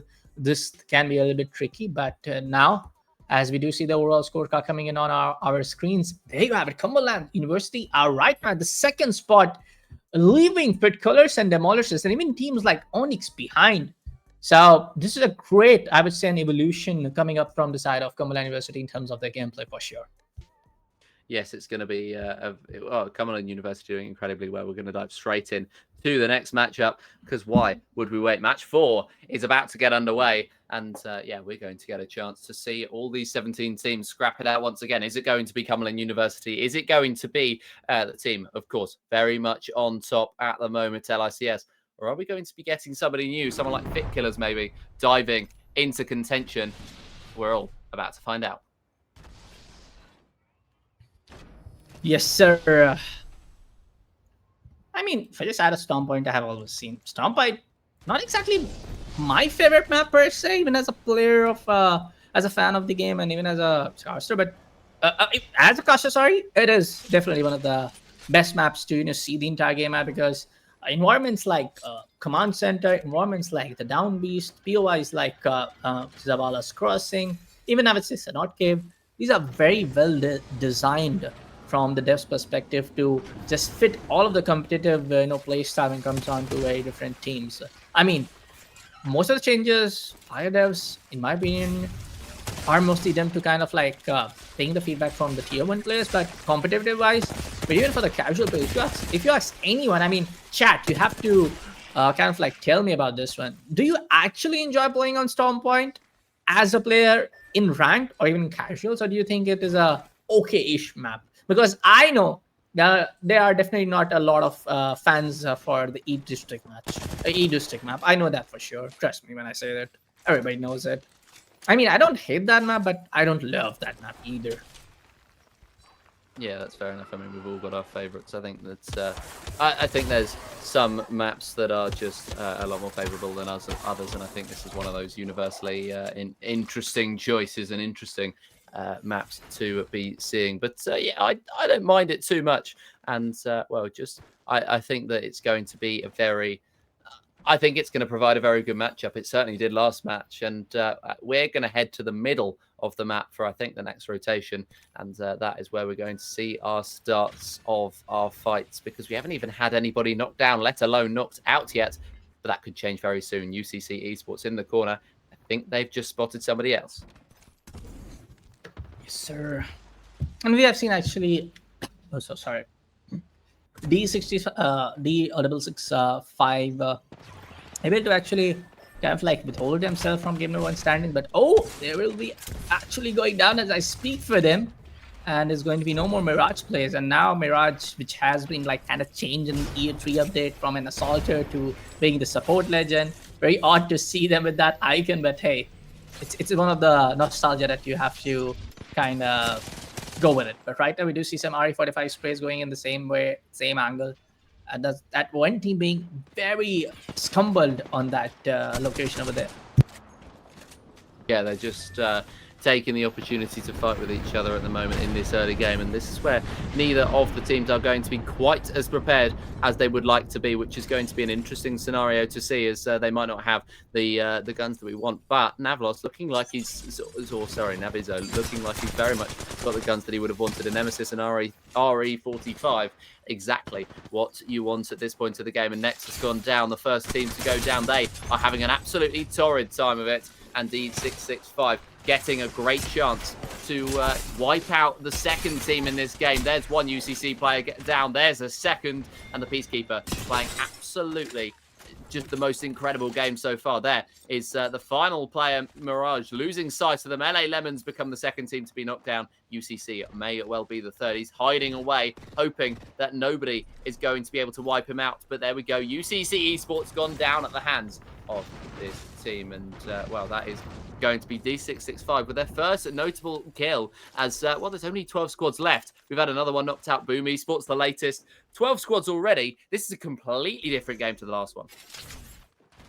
Cumberland University right now, I mean, I would like to request to observe if we can spectate them for the next 5 minutes. I know it will be a little unfair to their team, but I want to just check out their play style, my man, because at this point of time, the way how the adaptation is coming in is just way too good. I mean, right now, like I said, I might sound biased towards Cumberland University, but the stats don't lie.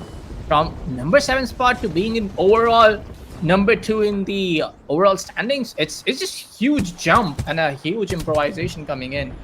So for Cumberland University, we do see, is that an ult from Slasher? Oh yeah, that's going to be an ult from Slasher. They are pushed down.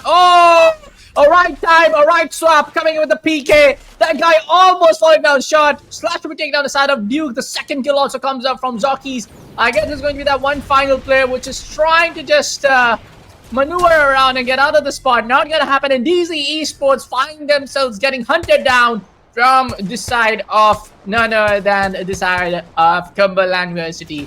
Like I said, Cumberland slicing everybody like cucumbers in this game. Yeah, they are certainly the most exciting team to watch, and that is exactly what we're seeing right now. Cumberland University getting the kill off, and they've actually got a lot of clear area with 11 squads left, and NFU, the only team in the zone at the moment, so this is going to be very interesting as everybody rotates to the zone. It's a great place for that zone to be, especially with Cumberland University wiping out a lot of the players, and there we go, Bangalore's been spotted and throwing out that smoke, but it's not enough, it's wrongly placed, and that's the first player down. Mirage getting the revive off, which is good timing and just a little bit of distraction. Good teamwork there from the Lurkers as they're going to see what they can do to push now. Of course, they should sit back, just try and work out where everybody is, but they're not going to do that because this is the Lurkers we're talking about. They are a hyper-aggressive team and they are being very aggressive right now. X-Pebbles looking just to go around one side, Hash on the other, and Quiet Apex on another point. I think they're trying to confuse the other team, and at the moment, it appears to be working. Yeah, talking about side of Lurkers, they are definitely not playing like Lurkers because last time I did saw them taking a rotation towards the side of the pylon over there, and no, they came from CO station from what I'm able to recall. Extremely sorry I said pylon. So a huge rotation, I would say, coming up from the side of the Lurkers over there. So definitely trying to engage with their team, but right now it's going to be LICS taking up a shot up against. Ooh, is that Cumberland University? Yeah, two of the biggest team fighting up. The #1 team to fight up against the #2 spot. This can be huge. Pathfinder goes down. It's going to be a 2v2 scenario. We do see the shield reset coming up from the side of who. But it's going to be a little bit pivotal because it's going to be a 2v3 scenario. But no, Lurkers would be taken care of. I'm so sorry. That was not Cumberland University. That was Lurkers to get hunted down from the side of LICS. And LICS are racking up those numbers on their kill feed. They certainly are. LICS doing incredibly well to just...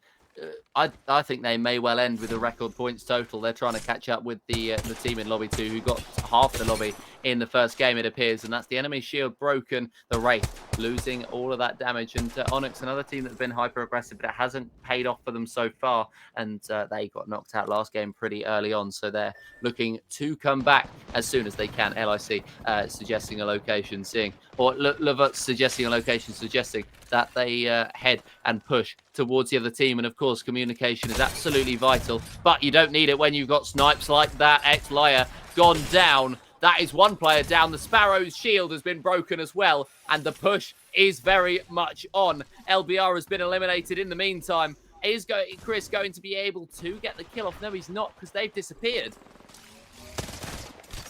LICS just making sure that everybody goes back to the lobby. They are that one team that they're the first to be reckoned with at this point of time. Look at the shots, man. Sheesh. But I guess that on the other way, as we go back to one of the squads who is playing at the cave point over here, which is very much connected to towards the Cascade Falls. Apologies. Xstart, they missed some shots, especially coming up from the side of Idon.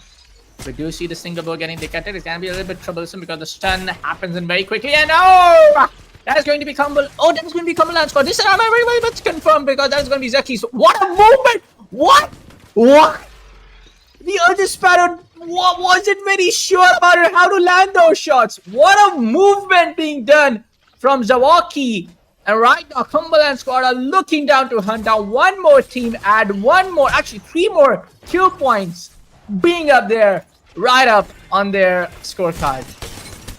Yeah, incredible, oh my God. Incredible stuff. And there's another knockdown. Dude. Pakistan have nothing in answer to this. And this is going to be them down. Incredible play. Zach W. Keys getting those kills off. That is sensational from Cumberland University to survive from the point that they got to. That is next level stuff.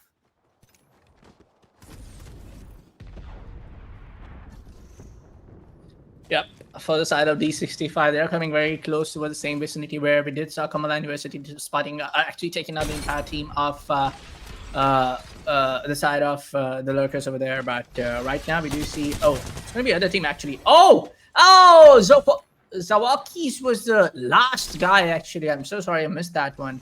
And he was actually going in for the respawn and the beacon light up, and D65 had that one too. That was a really good nade play though. It was a really good calculated nade throughout the same vicinity, throughout the same, I would say, the spot where the last guy, Zawaki, was actually going in for the entire respawn for the entire team. But yeah, Cascade Fall is going to be end of the story for the side of Cumberland squad. But a great play, man.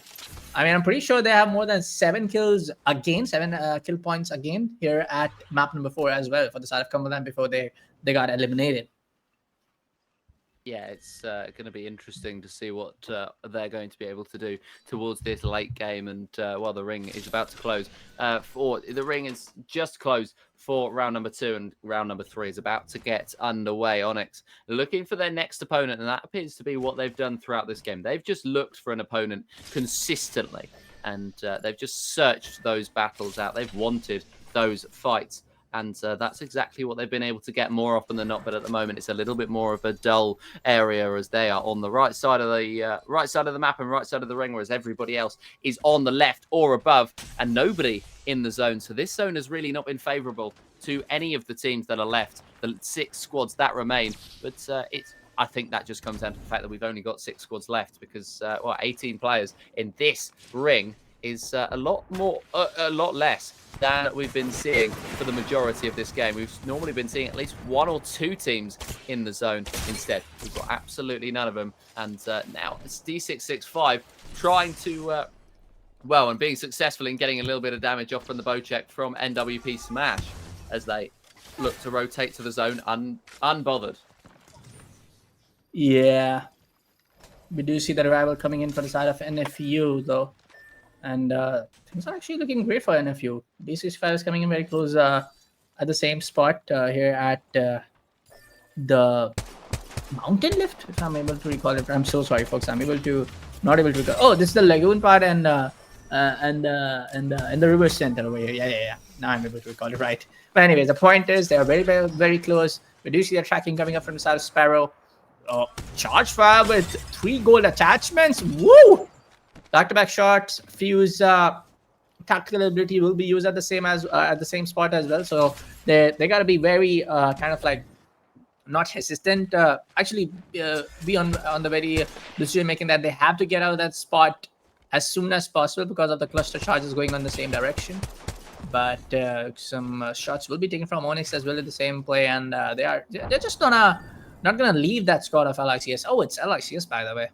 So LICS versus Onyx over there. We have Demolishers trying to get inside the Forbidden Zone. So we have more than 5 teams in the final circle.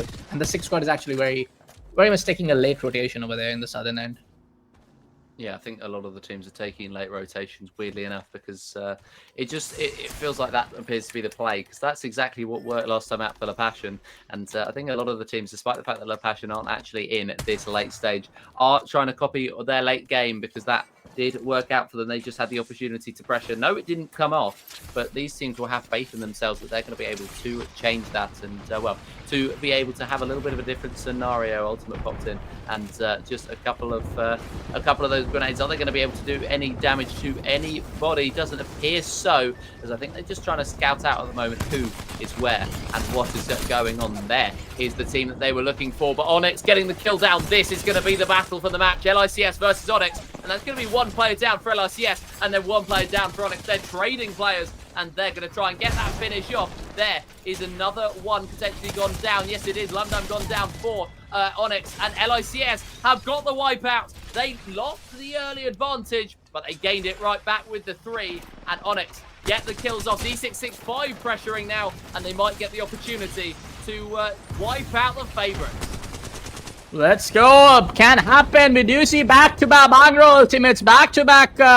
I guess that was ultimate coming off from Sparrow as well. But here on the off angle is going to be Demolishers coming at the same spot. We do see a whole lot of ordinances going in the same way. So those damage can actually help a bit. For the side of the 65, they have to actually swap up those armors, and we do see happening in Pathfinder comes up. Oh, Lutz is going to take down the side of Voki. Nav also goes down in a 1v3 Smago. Smash is going to be the lone player surviving. The shield has been shredded off. I don't think so he can do much. Oh! With that 5 HP, he gets 1. He's going in for the shield. Cells possibly can maybe remain alive. Not going to happen, and that's going to be the end of the story for that team over there. Demolishers trying to gain up that third-party advantage. Not going to happen. LIC is going to get eliminated, and Demolishers are going to arrive up Swazi as soon as possible. Yes, we'll see what they're going to be able to do. 4 squads left. HYK right in the thick of things and getting that kill down. Ange is the new kill leader as he's got that Kraber and he's causing chaos. Getting those knocks down. That is an unbelievable shot. D665 knocked down. They have played an absolutely incredible game, but it ends right here with HYK. Right now, HYK has an upper hand advantage. One of the guys already been down. Gibraltar has the shield set up. Painful gets one. Divine's going to be the second guy remaining in, and I don't think so anybody can save him. And that's going to be, I guess, HYK winning this entire gunfight. Last 3 squads remaining, but yeah, very close for the side of Demolishers as well. So NFU?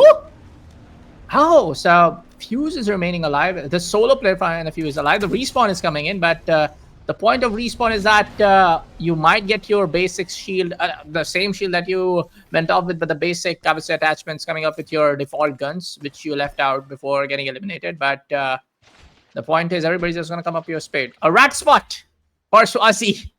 That's going to be the one. I guess that is Pathfinder or that is Ash. Ryder playing on that boulder. I'm not really sure, but good spot, Swazi. So Swazi's been moaning all evening about the ping that he's got. He said he's playing on 280 ping, and they're just trying to get placements, so they've not had the ideal time. And well, at the moment they're hiding and they're doing incredibly well. HYK sniping with the Kraber, looking for an opportunity. This is the Pathfinder that we're avoiding, and Swazi's been found and downed by the Bangalore on the HYK team, so that is going to be the Demolishers down. That's unfortunate for them, but it gives them an opportunity to, well, potentially try and reset their internet, see what they can do for the next game. HYK under pressure, but they've broken that barrier and they've broken the shield. Can they get the kill off now? No, they can't. Arrow's gone down to the hands of Ange, though. 51, using that height advantage to full effect, and that is going to be HYK, the champions of this game. It's an unlikely victor, but it's a fully deserved one. They played so differently in this game, and they played successfully, taking notes from the way that LICS have won their games, and they have just added one to their book. Yeah, actually, HYK being another team to be a straight-up contender for Cumberland University. I mean, for the side of, HYK, in game number 1, they were at the 12th spot. In game number 2, we did saw them improving their game and getting at number 4. In game number 3, number 4 again. So definitely that one team to watch out for, because in game number 1, they have finally got the, I would say, the number 1 throne spot of being the entire king of the last storm point that we have to see for today. Because next matchup is going to be game number 5, and we are going to step down to the E-District map.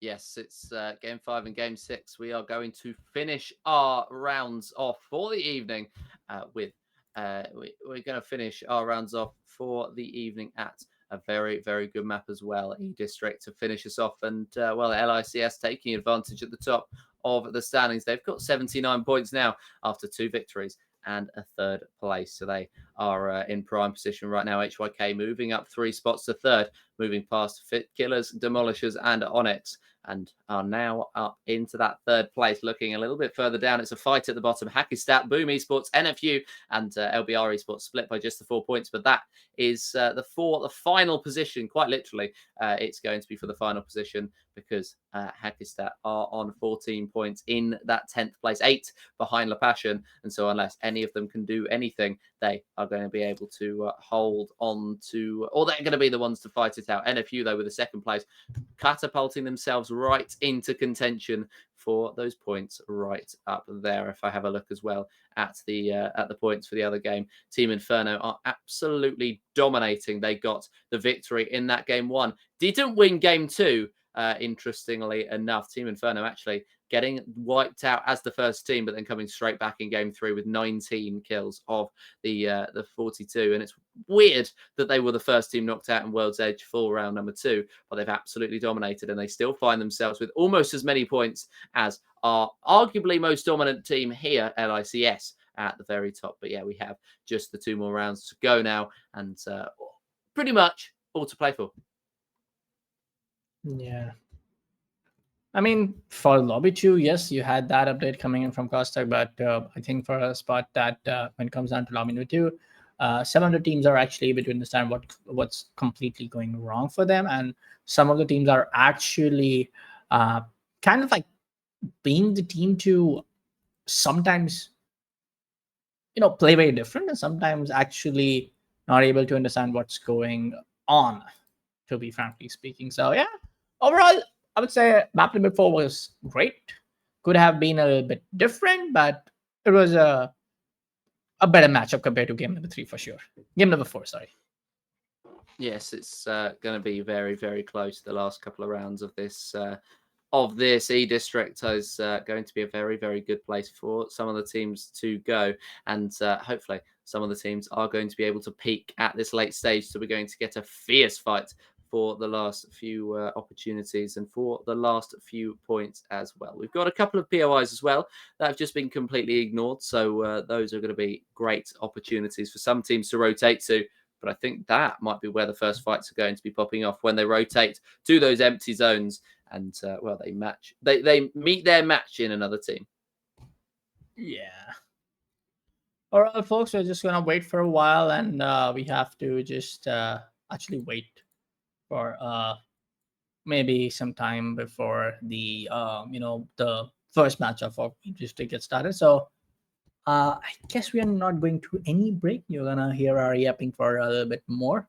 And yes, we do see in the chat our main observer making sure everybody is in and ready with all of the technical difficulties being done and dusted before we go down and start the game. Yeah, it's we're gonna see what's going to happen with the game very soon. You're not going to get a look at our beautiful faces, unfortunately. I don't think so, at least.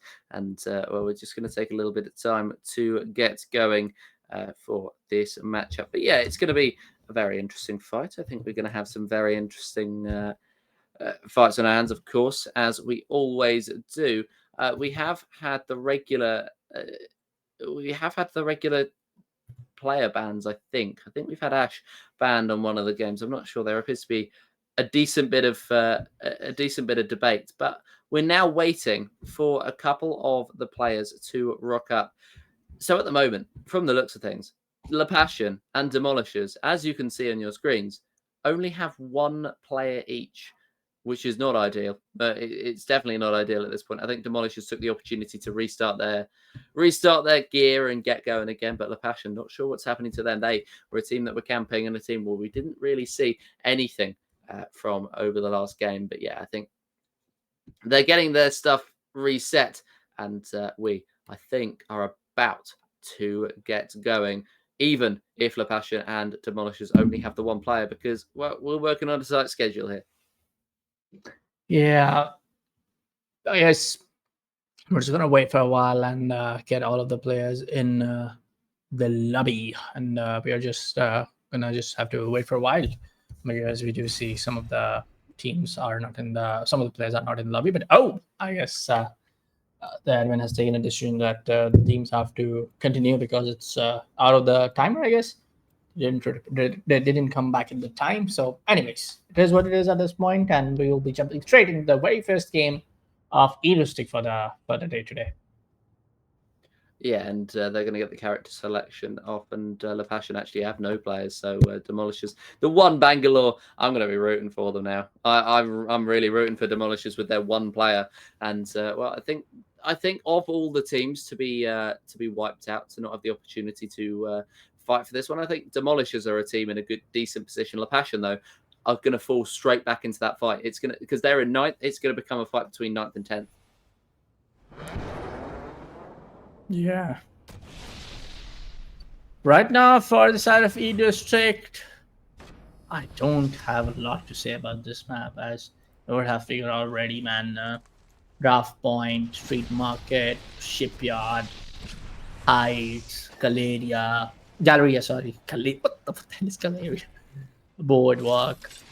Some of the POIs, as I spoke about, some of these POIs are very hot when it comes down to two or more than two teams taking a drop. So because of the loot, the stage loot that they have, but we do see actually a lot of the teams actually going in for the same POIs which I say right now.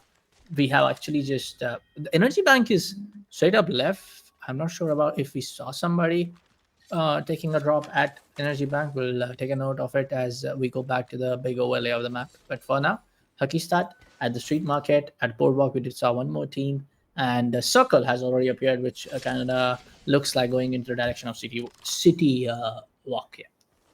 Yeah, it certainly does. We're going to be going and heading towards that direction, I think. And well, we'll have to see what ends up happening in this matchup. Pakistan on the edge of the map, and well, we're going to have we're going to see what is going to where the map is going to be. It's going to be heading towards the right side of the circle. So that's going to be 1, 2, 3, 4, 5 teams that are going to have to rotate, and they're going to have to do it quite quickly, unless they want to run into each other. Cumberland University, I mean, they are that one team who are appearing to be, just way too good, actually, man. I mean, not say way too good. I know I'm repeating that word way too often, but definitely a team who has been very consistent after game number 1. I mean, for game number 2, they were only able to get 6 kills and overall 9 points in terms of the placement as well. But I'm pretty sure they're gonna make up a comeback, do that improvisation here at map number 5. Oh, Umpitan will take down Dead Search with that fragnade. Cumberland University has already initiated a straight-up gunfight. Very unlucky for the side of Zach. It's going to be live in WP Smash to find him off guard and finish him off as quickly as possible. And they are taking a fight against D65, I guess. So it's going to be a fight up against D665.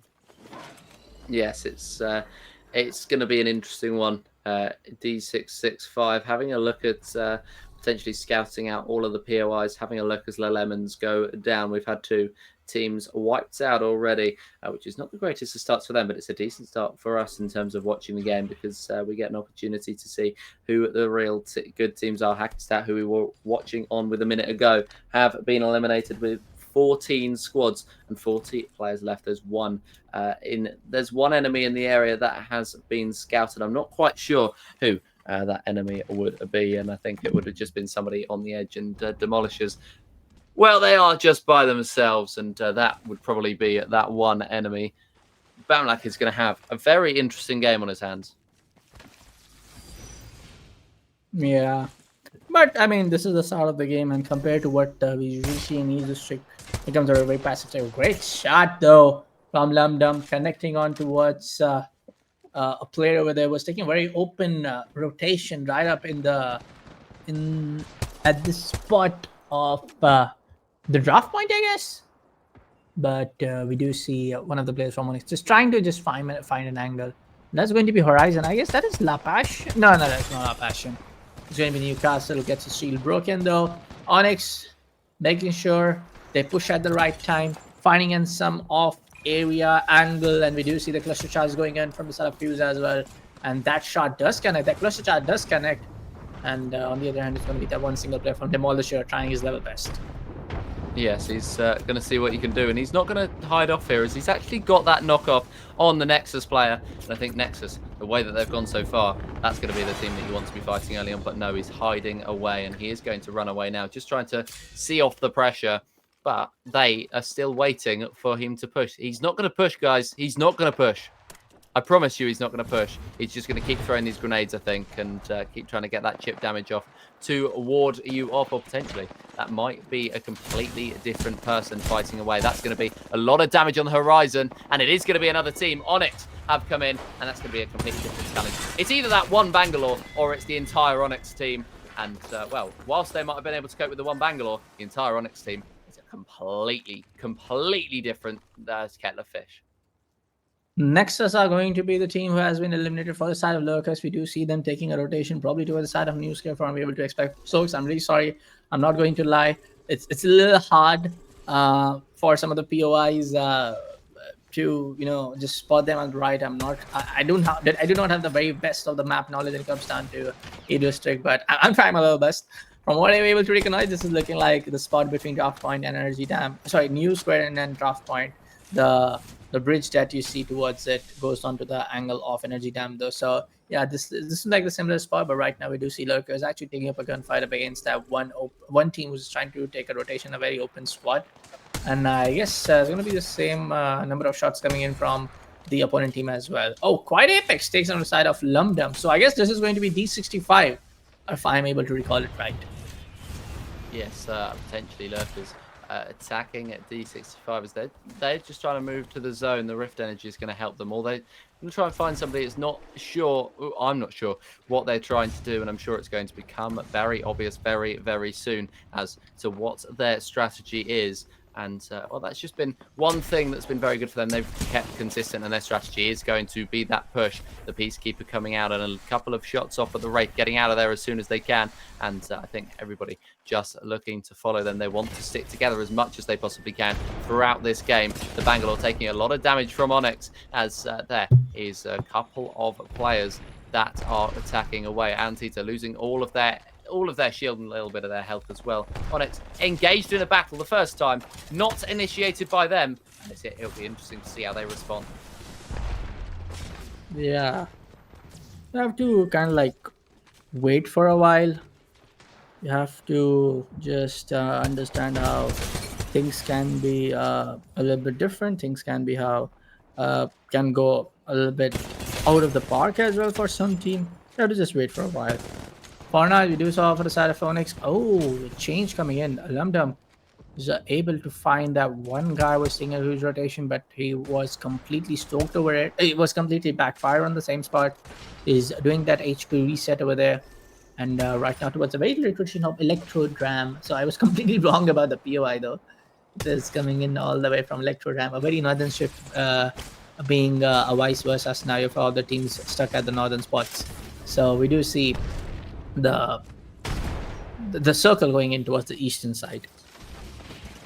Yeah, circle heading towards the eastern side. Boom Esports eliminated, 12 players left, and this might be 11 squads remaining. There's one knockdown on Hacky. There's another one on Aero, and there's just the one player left. Where is this one player? Not 100% sure. There they are. They've found them as they've just got the finisher up on all the others, and they managed to make their... No, they haven't managed to make their way away.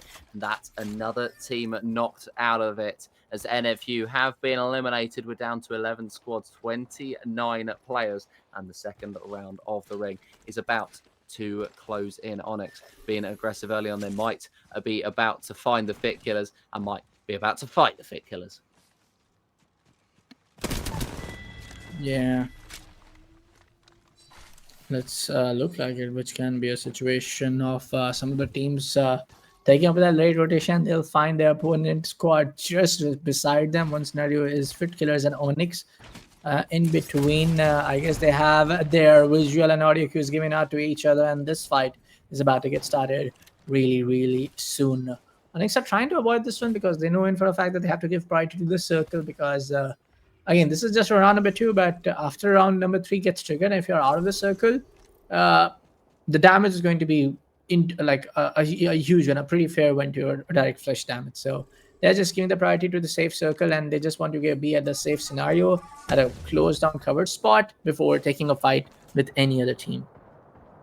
Yeah, it's interesting to see the difference in strategy at the moment, and LBR have just gone down. It's one of the teams in that mid pack, so that is going to be great for some of those who are still remaining, that they're going to be able to gain just those extra couple of points as UCC Esports. Another one involved, and that is going to be one of their players down. 1 knocked down, 2 without shield. This could be the end of UCC Esports very soon. The Bangalore getting a lot of smoke off and able to get their health just regenerated, and LICS, of course it is, coming in with the push and coming in with the kill. Breezy's down, UCC are down, and Gibraltar getting the double kill, and LICS getting that team off, and that is not going to be the end of it. Here is another one right here. Are they going to be able to get the opportunity? Are they going to be able to get the kill? No, one of their players, the Bangalore, has gone down, and that just provided the opportunity for Ender to try and attack. He did try and attack, and he managed to get another knockdown, but it's going to be the contrary for the Fit Killers. They are all fully up, and they are all fully ready to pressure. There is one player left on that team as Cumberland University are gone. Cumberland University are gone. LICS under pressure. This could be another brand new game. Let's see, man. Let's see. Fit Killers taking up the Pathfinder's zip line over there. trying to be at the nice spot in this final circle. But not a very close circle, not a final, apologies. This is just round number 3, definitely going up till round number 5 for sure. For the side of Lurkers, in terms of securing up and getting some kills, they have definitely able to do some better damage compared to what we saw in the previous map. For D65, this map is not looking very on point for them, for the entire team. LICS missed in this scenario. Whatever respawn beacon is just going to come up from the side of Chris Wu. They're just going to try his little best to get his teammates back, but the beacon color just going to give up his positioning. Lurkers come up with the right spot. There's going to be one more guy trying to target the same guy. So I think it's going to be the end of the play for this map for the side of LICS. Yeah, that'll be interesting to see. With LICS gone down, Chris gone. The Demolishers have been eliminated in the meantime, and there is only one LICS player left. They were able to get one of the revives off, but I'm not sure how much longer it's going to last with only the one player left. Chris Uwu has just gone down. So LICS out of this game, and they are not going to be able to have an effect on the final round, which is something that they're not used to. They've had an effect on every single final round so far in some way, shape or form. And well, it's just going to be interesting because it's going to allow the opportunity for everybody behind to get a lot of ranking points, in that battle for that for the 9th and 10th positions, which they are now. It's going to be absolutely crucial for any of these teams. HYK, though, a little bit above it. There's a couple of teams a little bit above the scenario. There's a couple of teams that are right in the thick of it. And, well, we'll just take these ones for example. For example, the Fit Killers, they're going to be wanting to solidify those positions as everybody behind gets on form towards the end. And on song, there's some huge bow check shots coming off, but no spam means that player is able to get away with it. But Fit Killers looking to pressure them. They know exactly where they are, and they're being attacked from the back. The Pathfinder coming under a bit of fire and avoiding it, getting out of range. The Fit Killers are just they're changing their strategy based on the scenario, which makes sense, but at the same time it feels a little bit misguided and a little bit like they don't really have some sort of battle plan. And of course, at this point, especially in the late game, you need a battle plan. Yeah. 6 squads left in. We do see some squads getting engaged in some pretty long-range gunfights. But not the key players from the... I guess that was from HYK only. But anyway, that doesn't matter. He has reset the entire HP and shield from his side. So yeah. For now, HYK, they are the team who kind of need that number 2, number 1 spot. They have definitely done wonders when it comes down to the last game, getting that victory at the number 1 spot, being the Apex champion in the last matchup. They'll try their level best to remain at the Predator spot for this matchup as well. We do see the Kraber being online from the side of Fit Killers. Ishika. Ishika gets that one connection. TTV XPBs goes down. The Mirage activates his ultimate, so he's not really sure which is the real one though. But right now, we do see the push. An aggressive push coming in from the side of Nixer, playing as Pathfinder. Yes, it's an aggressive push. Is it going to work off, though? As the Fit Killers team just have to keep up with their teammate. Even if they've gone off plan, they still need to make it look like a good strategy and look like they want to do. And that is some great shots coming off from the bow check once again.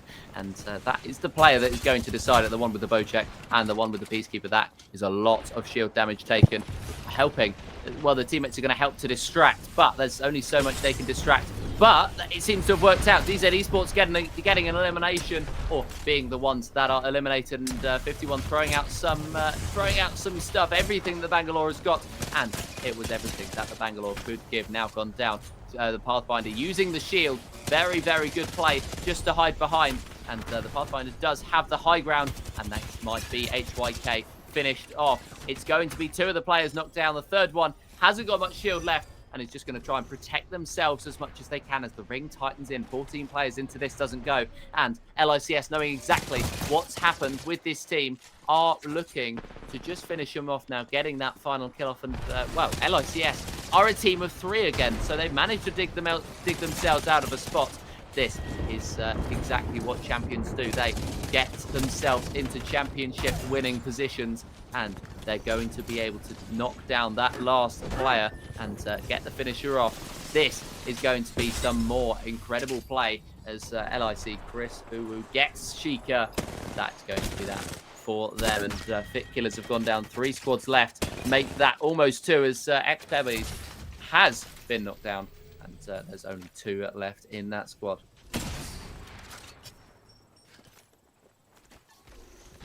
Yeah, D665 are looking like the team who can actually clutch this victory from their side. Lurkers on the other end, we do see one of the guys who have been already knocked out and finish off center lobby. Lurkers also with a 2-man power.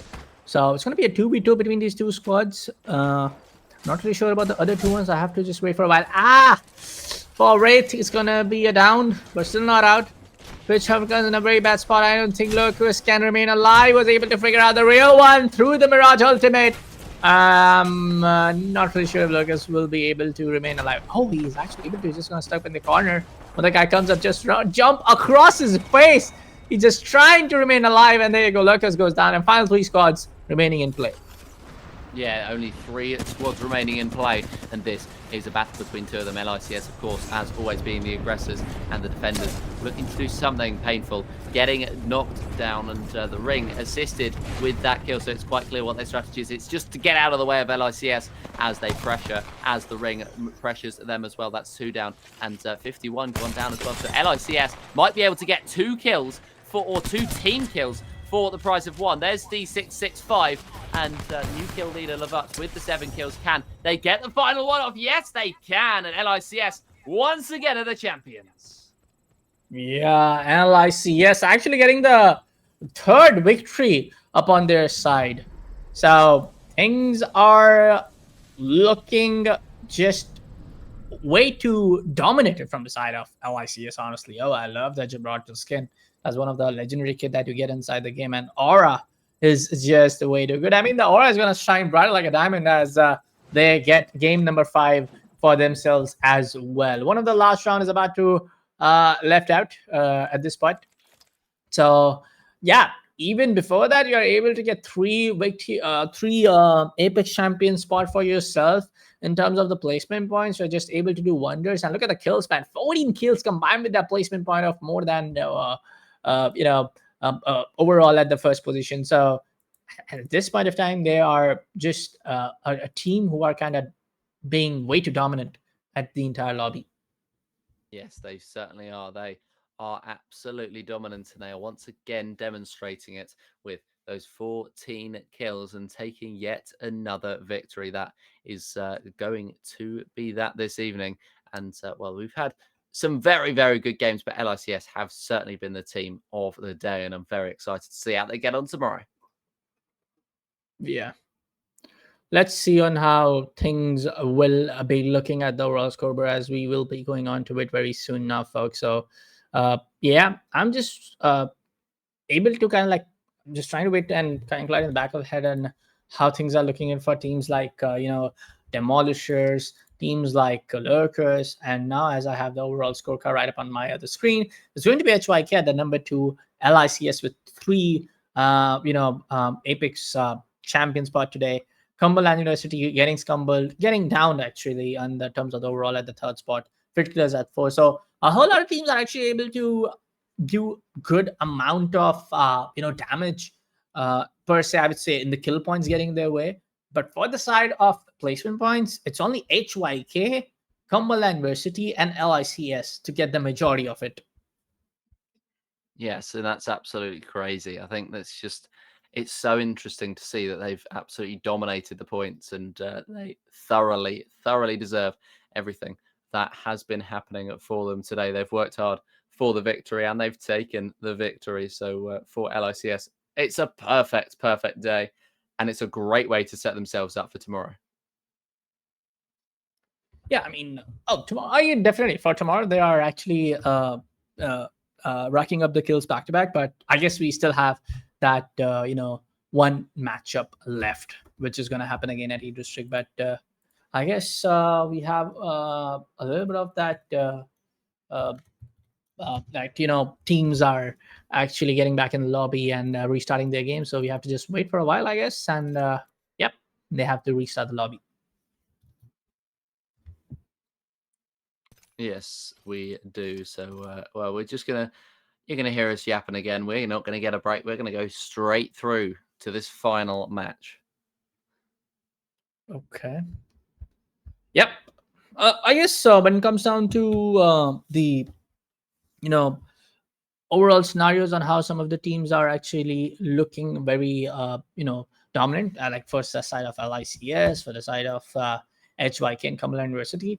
I might not say Cumberland University being over dominated, but HYK and LICS, they are the one team who are racking up kills like anything at the moment. And if I just talk about it in terms of kills, another team who are also able to rack good amount of kills are going to be Fit Killers. 33 kill points, average finishing, placement points with a 7.4 score with 57. So they're actually doing a good job. So for other teams like D65 at 6 spot, Onyx in the overall of 7 spot, Lurkers at 8. So if they want to get at the top 3 spot and get the lion's share of the Matrino points, they have to shift gears in game number 6. I mean, whole 6 maps are left for the day to split when it comes down to the entire scenario. But in day number 1, if they want to remain at top number 3 at the top 3, they have to just wait for a while. Yeah, we're hopefully getting our final matchup very soon. We might get the opportunity to get a break. I'm not sure, but we might get the opportunity to get a break in between the games, as there's a little bit of a waiting period. But until then, yeah, you'll still hear us yapping. And we're going to go right to the round number 6. So yeah, we're gonna see what happens. I know I was talking about last game, but of course that was a little visual glitch that said that we'd had 6 games. I'm getting ahead of myself. We've still got 1 left, and I'm all the more happy for it. Yeah, I guess we're not going to break. We're just gonna yap a little bit more.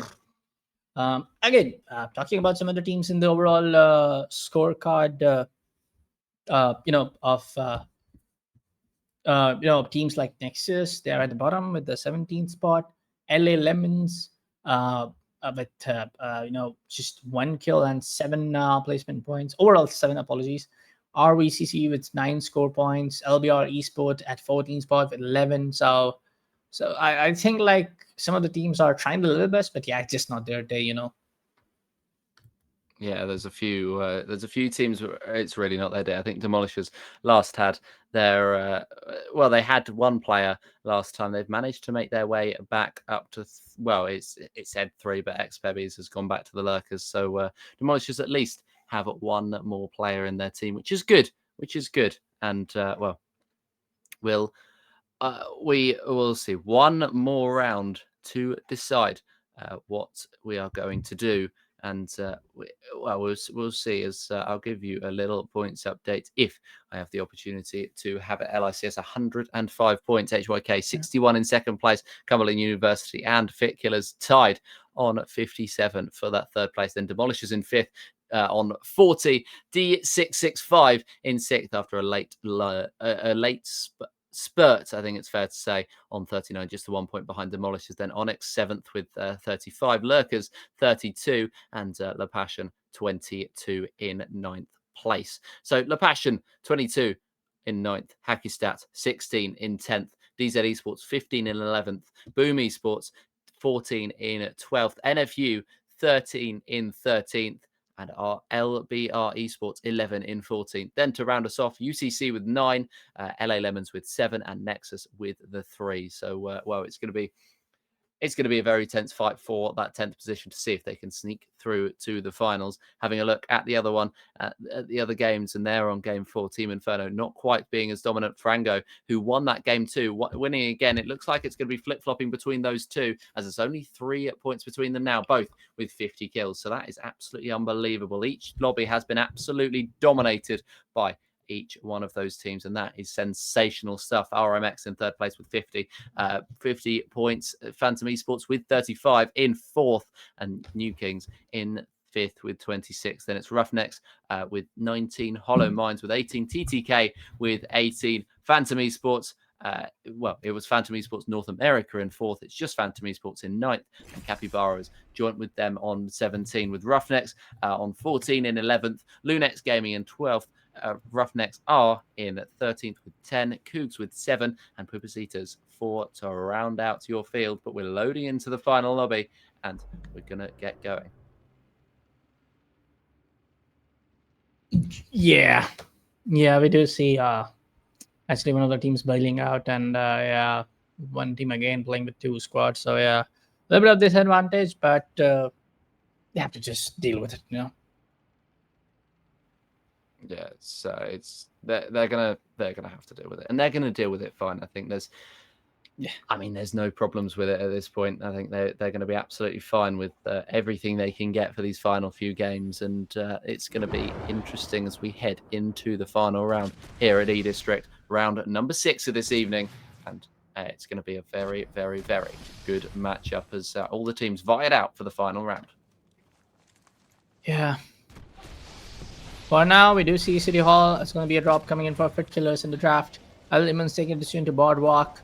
LBR Esports Stadium. No more. Again, every other team has taken a very different point of interest. So no, I would say early spots coming in. So things can be a little bit very cold and no actions in the very few minutes. So you have to just yap a little more, Costa. Yeah. Well, there's nothing wrong with a bit of yap, especially from us, and you've heard plenty of it this evening, I'm sure. And you'll be hearing a bit more of it from Bullet tomorrow, alongside I believe it's Cherry joining you for the finals. I guess yes. I'm not really sure. I guess yes. So not a problem. I mean, hey, don't get me wrong. Once I get inside the game, I'm not like praising myself, but trust me, I am the one co-caster you will request for every other organizer. Trust me when I say this. So yeah, I'm happy to cast with you, man. I'm very happy to cast with JJ as well. I guess I have casted before with my man Cherry as well, if I'm able to recall. I guess he's my buddy from what I'm able to recall. Yeah, I know him. I know her. She is a old friend from the Siege community. Yeah. Okay, and I casted with them on the last round of this Apex, so I know them pretty well as well. But yeah, it's gonna be an interesting final. I'll be watching along from home, so I'm not getting a night off from the Apex action. Not that I want it, and that's exactly how I'd want it to be. But of course, you're going to be in the hot seat, and hopefully bringing us through the action very well. And we'll be getting action going very shortly. Just these teams looting up, ready for the final round. I think we're going to have a slower round this time as they just get themselves suited and booted. They're not going to want to take this one too fast. They'd rather just, be slow and steady wins the race.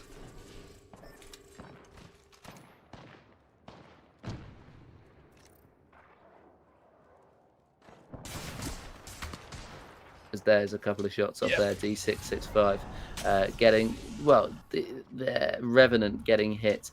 And, that's just, it was a very good sniper shot, I think, because there's 3 teams, I think, on the same POI. So we said there wasn't going to be much pressure. LICS is one of those teams playing with no pressure. So, of course, they've thrown themselves straight into the fight. And there's a little bit of damage gone off. There is the kill. Novitzo gone down. Chris has gone down, though, for LICS. And so they are just going to get the chance to maybe get a couple of hits off Butler's low health. So it's going to have to be something sneaky, which doesn't work. Tries to go around, and 2 LICS players gone down. So this is the opportunity that pretty much everybody in this lobby's been waiting for. LICS down to just the 1 player, but we've seen it before, and I'm sure we'll see it again, where they're able to just get the revive off. The Revenant now looking to go and push around. LICS squeezed in the middle, Cumberland University going for the snipes, and this is the early game fight to decide, I think, this match. As LICS gone down, Lavutz has gone, and they've had a rather limp end to what has been a superb evening. Cumberland University, and the entire day for Cumberland University has been pretty well, though. Even in game number 5, they got eliminated a little early, but even at the sense for they're still top number 3. Right now, they're going to initiate a gunfight with another squad, and we do see them actually just cornering up and from every other possible angle, and there we have it. That's going to be Maple. I guess that one guy is going to be in that knocked state, and they have to just wait for a while. We do see the Gibraltar putting up down his ult. I just want to have the perspective from the opponent team as well. I just want to know which team they are actually fighting against with. Yes, it's going to be well, Okie doke's on what I've forgotten which team they are on, but there is the kill. It's D665 they were against, and it's D665 who have been eliminated. Yeah. We're down to 12 spots. Oh. We're down to 11 now as Nexus. I think that's their best result of the evening.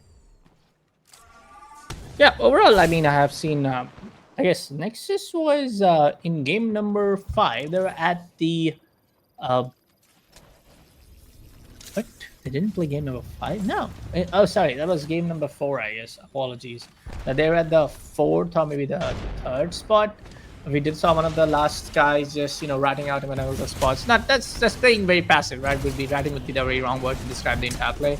So did have a good placement point advantage, but for now, Alberries, but just gonna get the hell out of just get the entire hell raised up on their face. Apologies with that wrong wording, folks. I don't want to disrespect anything. Just the Gibraltar ult can be very deadly upon your face, and LBR Esports will be eliminated over there. So yeah, LBR on the other hand is going to Legion, and other teams like LICS who are also looking very much stacked up and ready.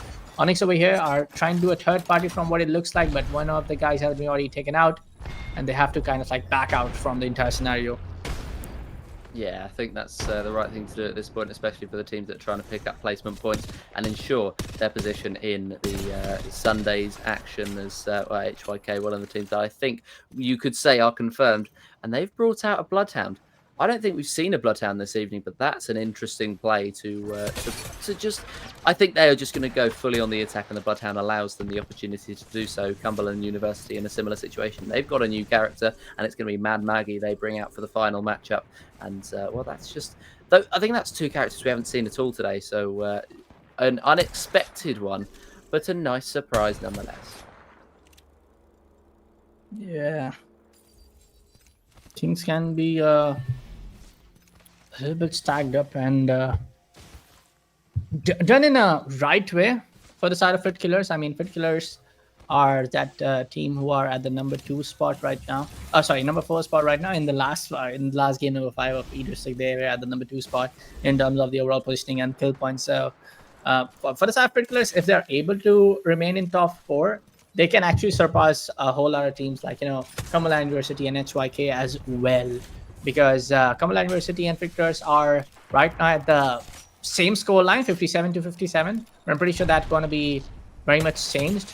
So yeah, just waiting in for the this map to end and see where the teams are looking in terms of the overall score before we take this entire split of the entire matchup to day number 2. Because as you know, folks, this was day number 1, and we will be playing the next further 6 maps at day number 2 of the 3rd edition of Apex Trials coming in from the side of Corina's Custom Arena. Yeah, Corina's Custom Arena, of course, offering you opportunities to play Apex Legends, among other games, Marvel Rivals being one of them, Valorant being another. I've seen some Tekken tournaments popping up as well, so there's lots of opportunities to get involved, regardless of what game you are wanting to play. So if you want to get involved, then make sure to use the correct commands in the Twitch chat, as that's a player gone down for DZ Esports. That's the Pathfinder knock, and well, that's going to be a really, really interesting time for the push, as that's Pathfinder knockdown. So they've lost their rotation option, and it's just now down to what they can do, and the Bloodhound will find every single member of that squad. Well, now Cumberland University are looking very stacked up and ready, but whoever team comes up on their face, but they're just going to take that one last guy as well. 59 goes down, Ange also goes down. 3 more kill points getting racked up for their scorecard. Lurkers, on the other hand, they have taken up a very centralized spot in this round number 3 circle, which is going to get enclosed in. I'm pretty sure this is going to be not a round number 5, which can get made. Oh, a great shot coming in from Pebbies. NFU, the last guy went out, and NFU are also gonna get eliminated at the 9th spot. Also gonna be the team to get eliminated at consecutively back-to-back at 8th and 9th spot. So it's not looking really great for the side of NFU. They were at the 10th spot when game number 5 or 4 ended, but for now, I don't think they are in top 10 for sure.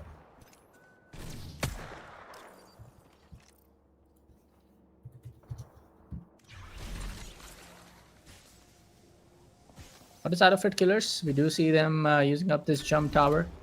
And jump tower can be really useful to get out that unusual scenarios where more than 2 teams, or even like 1 team is just trying to pop you off of the map, and you have the jump tower nearby, and you can use that to reposition yourself as soon as possible, and into the range of the vicinity of the jump tower, because you just cannot get across from very northern end to a very southern end. You just have to, it has a range of around I guess 30 to 50 meters, but I can be wrong about the numbers, folks. Don't take it for granted. So I'm just gonna take my words back for now.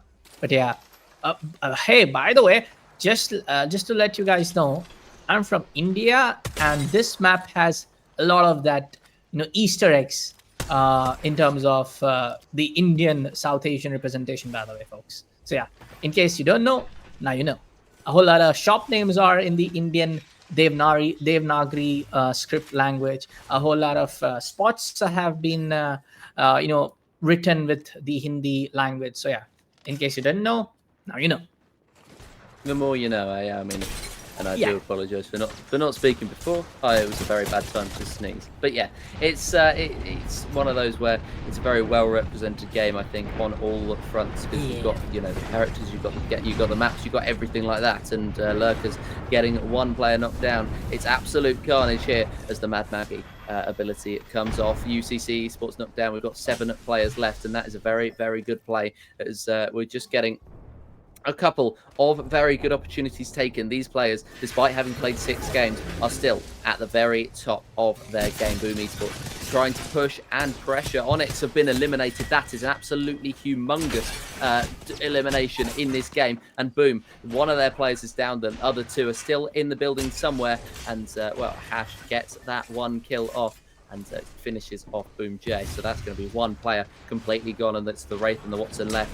And they've spotted a bamboozle. They've been bamboozled, and that could be the end of the Boom team, because they have just revealed their location to the other team, which is a devastating time to do so. The Watson's going to try and shut down this lower portion of the building, but that's going to be that for the battle, at least as far as we watch it. The Lurkers have been eliminated as well, so there's 5 squads left, and it's not the ones that you would expect. Once again, Boom Esports trying to fight their way through to the finals and trying to get those placement points. That's a lot of damage placed off, and that might be the end of those 2 fighting, because there's been a little bit of scrapping as well, as both of the players, I think, have split up. Boom Esports not communicating well at a crucial time for them, where they could be seeing themselves through to the finals, and they're taking the opportunity to revive with just the 1 player left. He's taking the opportunity to heal and try and go and attack once again. But yeah, tricky times for Boom Esports as the zone closes in, and I think it's going to have to be Toxic taking the placement points. Yeah, we do see Boom Esports, Boom Toxic using up that ultimate Wraith portal, but it's going to be DZ Esports setting their sights at the same spot. We do see some shots coming in. Duke goes out at the same time.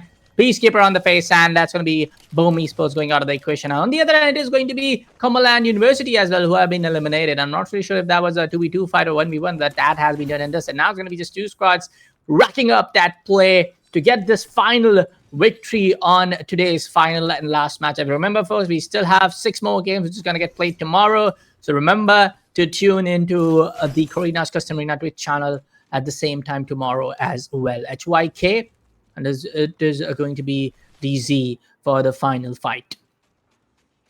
Yes, the final fight is, it's pretty much underway, and HYK just having a little bit of a chill moment. The zone is still pretty big, so they're still not 100% sure where the other team is. Never mind, they've found them, DZ Esports, in this final zone, and this might have been enough to see them through, but of course, they want to make it through and take the victory. The Bloodhound at a crucial time. This was a very, very good character to play in this zone, and whilst they wouldn't have known that, that is an absolutely sensational play. He's just accidentally thermite grenaded himself, though, so it's maybe slightly mixed for the performances right at the end. The Wraith somehow missing the player right on top of the balcony, so HYK just taking this one slowly but surely. They're going to try and win this race, and that's exactly what they're going to try and do at the moment. HYK, first player gone down, 51. The Wraith has been eliminated, and there's no shield for the Bloodhound or the Pathfinder, which is why the Pathfinder is so rotated to try and get that health back.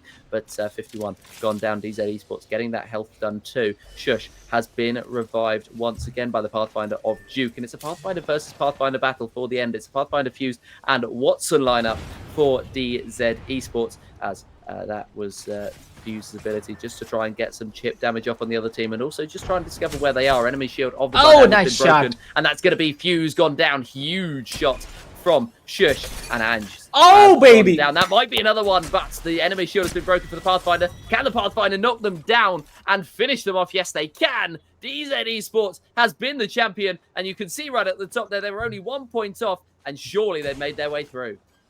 Yeah, in game number 5, we did saw DZ Esports very, very close to it by taking out the HYK, and LIC is one of the third teams that have been in the entire lobby. Love that emote, though, coming in from the Duke playing as Pathfinder. Last time at game number 5, they were at the 6th spot, and a great comeback in the final game for the day. But yeah, talking about the overall scoreline, not really sure how they're looking at in top number 5 or top number 4, but definitely DZ Esports are not in the bottom 5. They are definitely right up here to, placement from the position of 6th to or maybe 10th, but we'll get to know about it as we will take a look at the overall scores right up on the screen anytime soon now.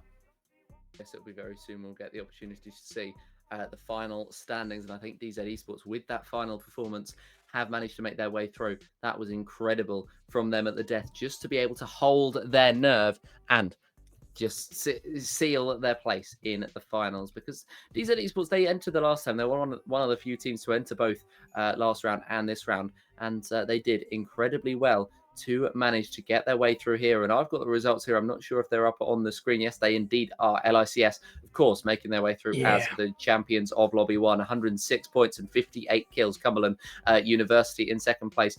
80 with 52 kills. Third place, HYK, just the 3 points off. So they had a very good surge at the end.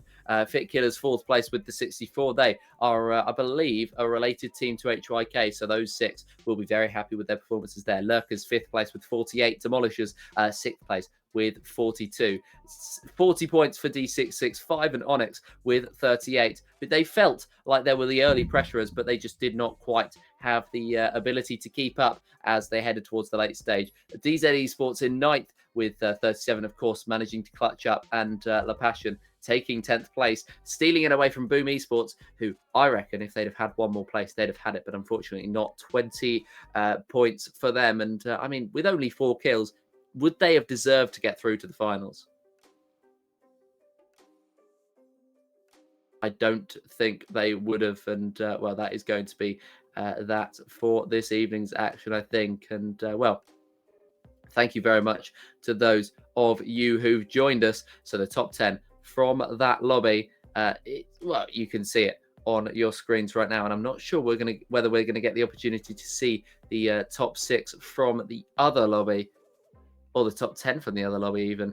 But I can tell you what it is right now, and it's going to be Frango up at the top after 5 rounds with 101 points and 70 kills. Inferno in second place with 81 points. RMX in third with 68, and Phantom Esports NA and Phantom Esports 4th and 5th with 40 and 39 points respectively after Phantom Esports won the last round. New Kings in 6th place with 28 points. XP Roughnecks D and XP Roughnecks T look like they're going to make it through to the finals as well, 25 and 23 points respectively. Hollow Minds in 9th and TTK in 10th with 19 points, and then Capybara is just the one behind, and Lunex Gaming 12th place, 13th place for XP Roughnecks R, and Urkugs and Papacitas rounding out the field. So I think it might only be the only fight there will be the Capybaras and the TTK team, and potentially Hollow Minds could be brought into it if the Capybaras have a good round. But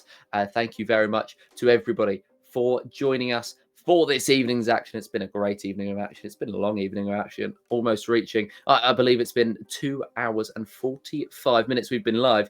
And until next time, it's goodbye.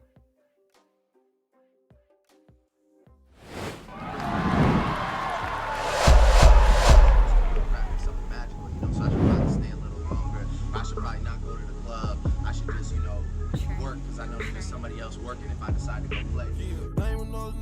I'm just honest. Gold bars on bottles, I'm just honest. Yeah. 100,000 on watches, I'm just honest. Coops all on coops, I'm just honest. Piss coming back dirty, I'm just being honest. Got bitches kissing on bitches, I'm just being honest. I'm a rock star for life, I'm just being honest. Got a check coming right now, I'm just being honest. We done turned up and platinum, then we gon' hit honest. Ain't nothing but a dope boy, I'm just being honest. These niggas getting shot for being honest. I fucked her on the spot, I'm just being honest. I'ma stack it till it rock, I'm just being honest. And I'm driving fire, coops, dash 200. Live a rich nigga life, I'm just being honest. Real street nigga ain't get nothing but some pain from it. Name of those nigga hot, I'm just honest. Gold bars on bottles, I'm just honest. Yeah. 100,000 on watches, I'm just honest. Coops all on coops, I'm just honest. Black strings and truck spot, I'm honest. Get real with all you niggas, I'm just too honest. To some bitches at the strip club, I'm just honest. To them niggas all out the hood, I'm just honest. Little Mexico for life, I'm just honest. I came up shooting dice, I'm just honest. Name of those nigga hot, I'm just honest. Gold bars on bottles, I'm just honest. I'ma stack it till it rock, I'm just being honest. And I'm driving fire.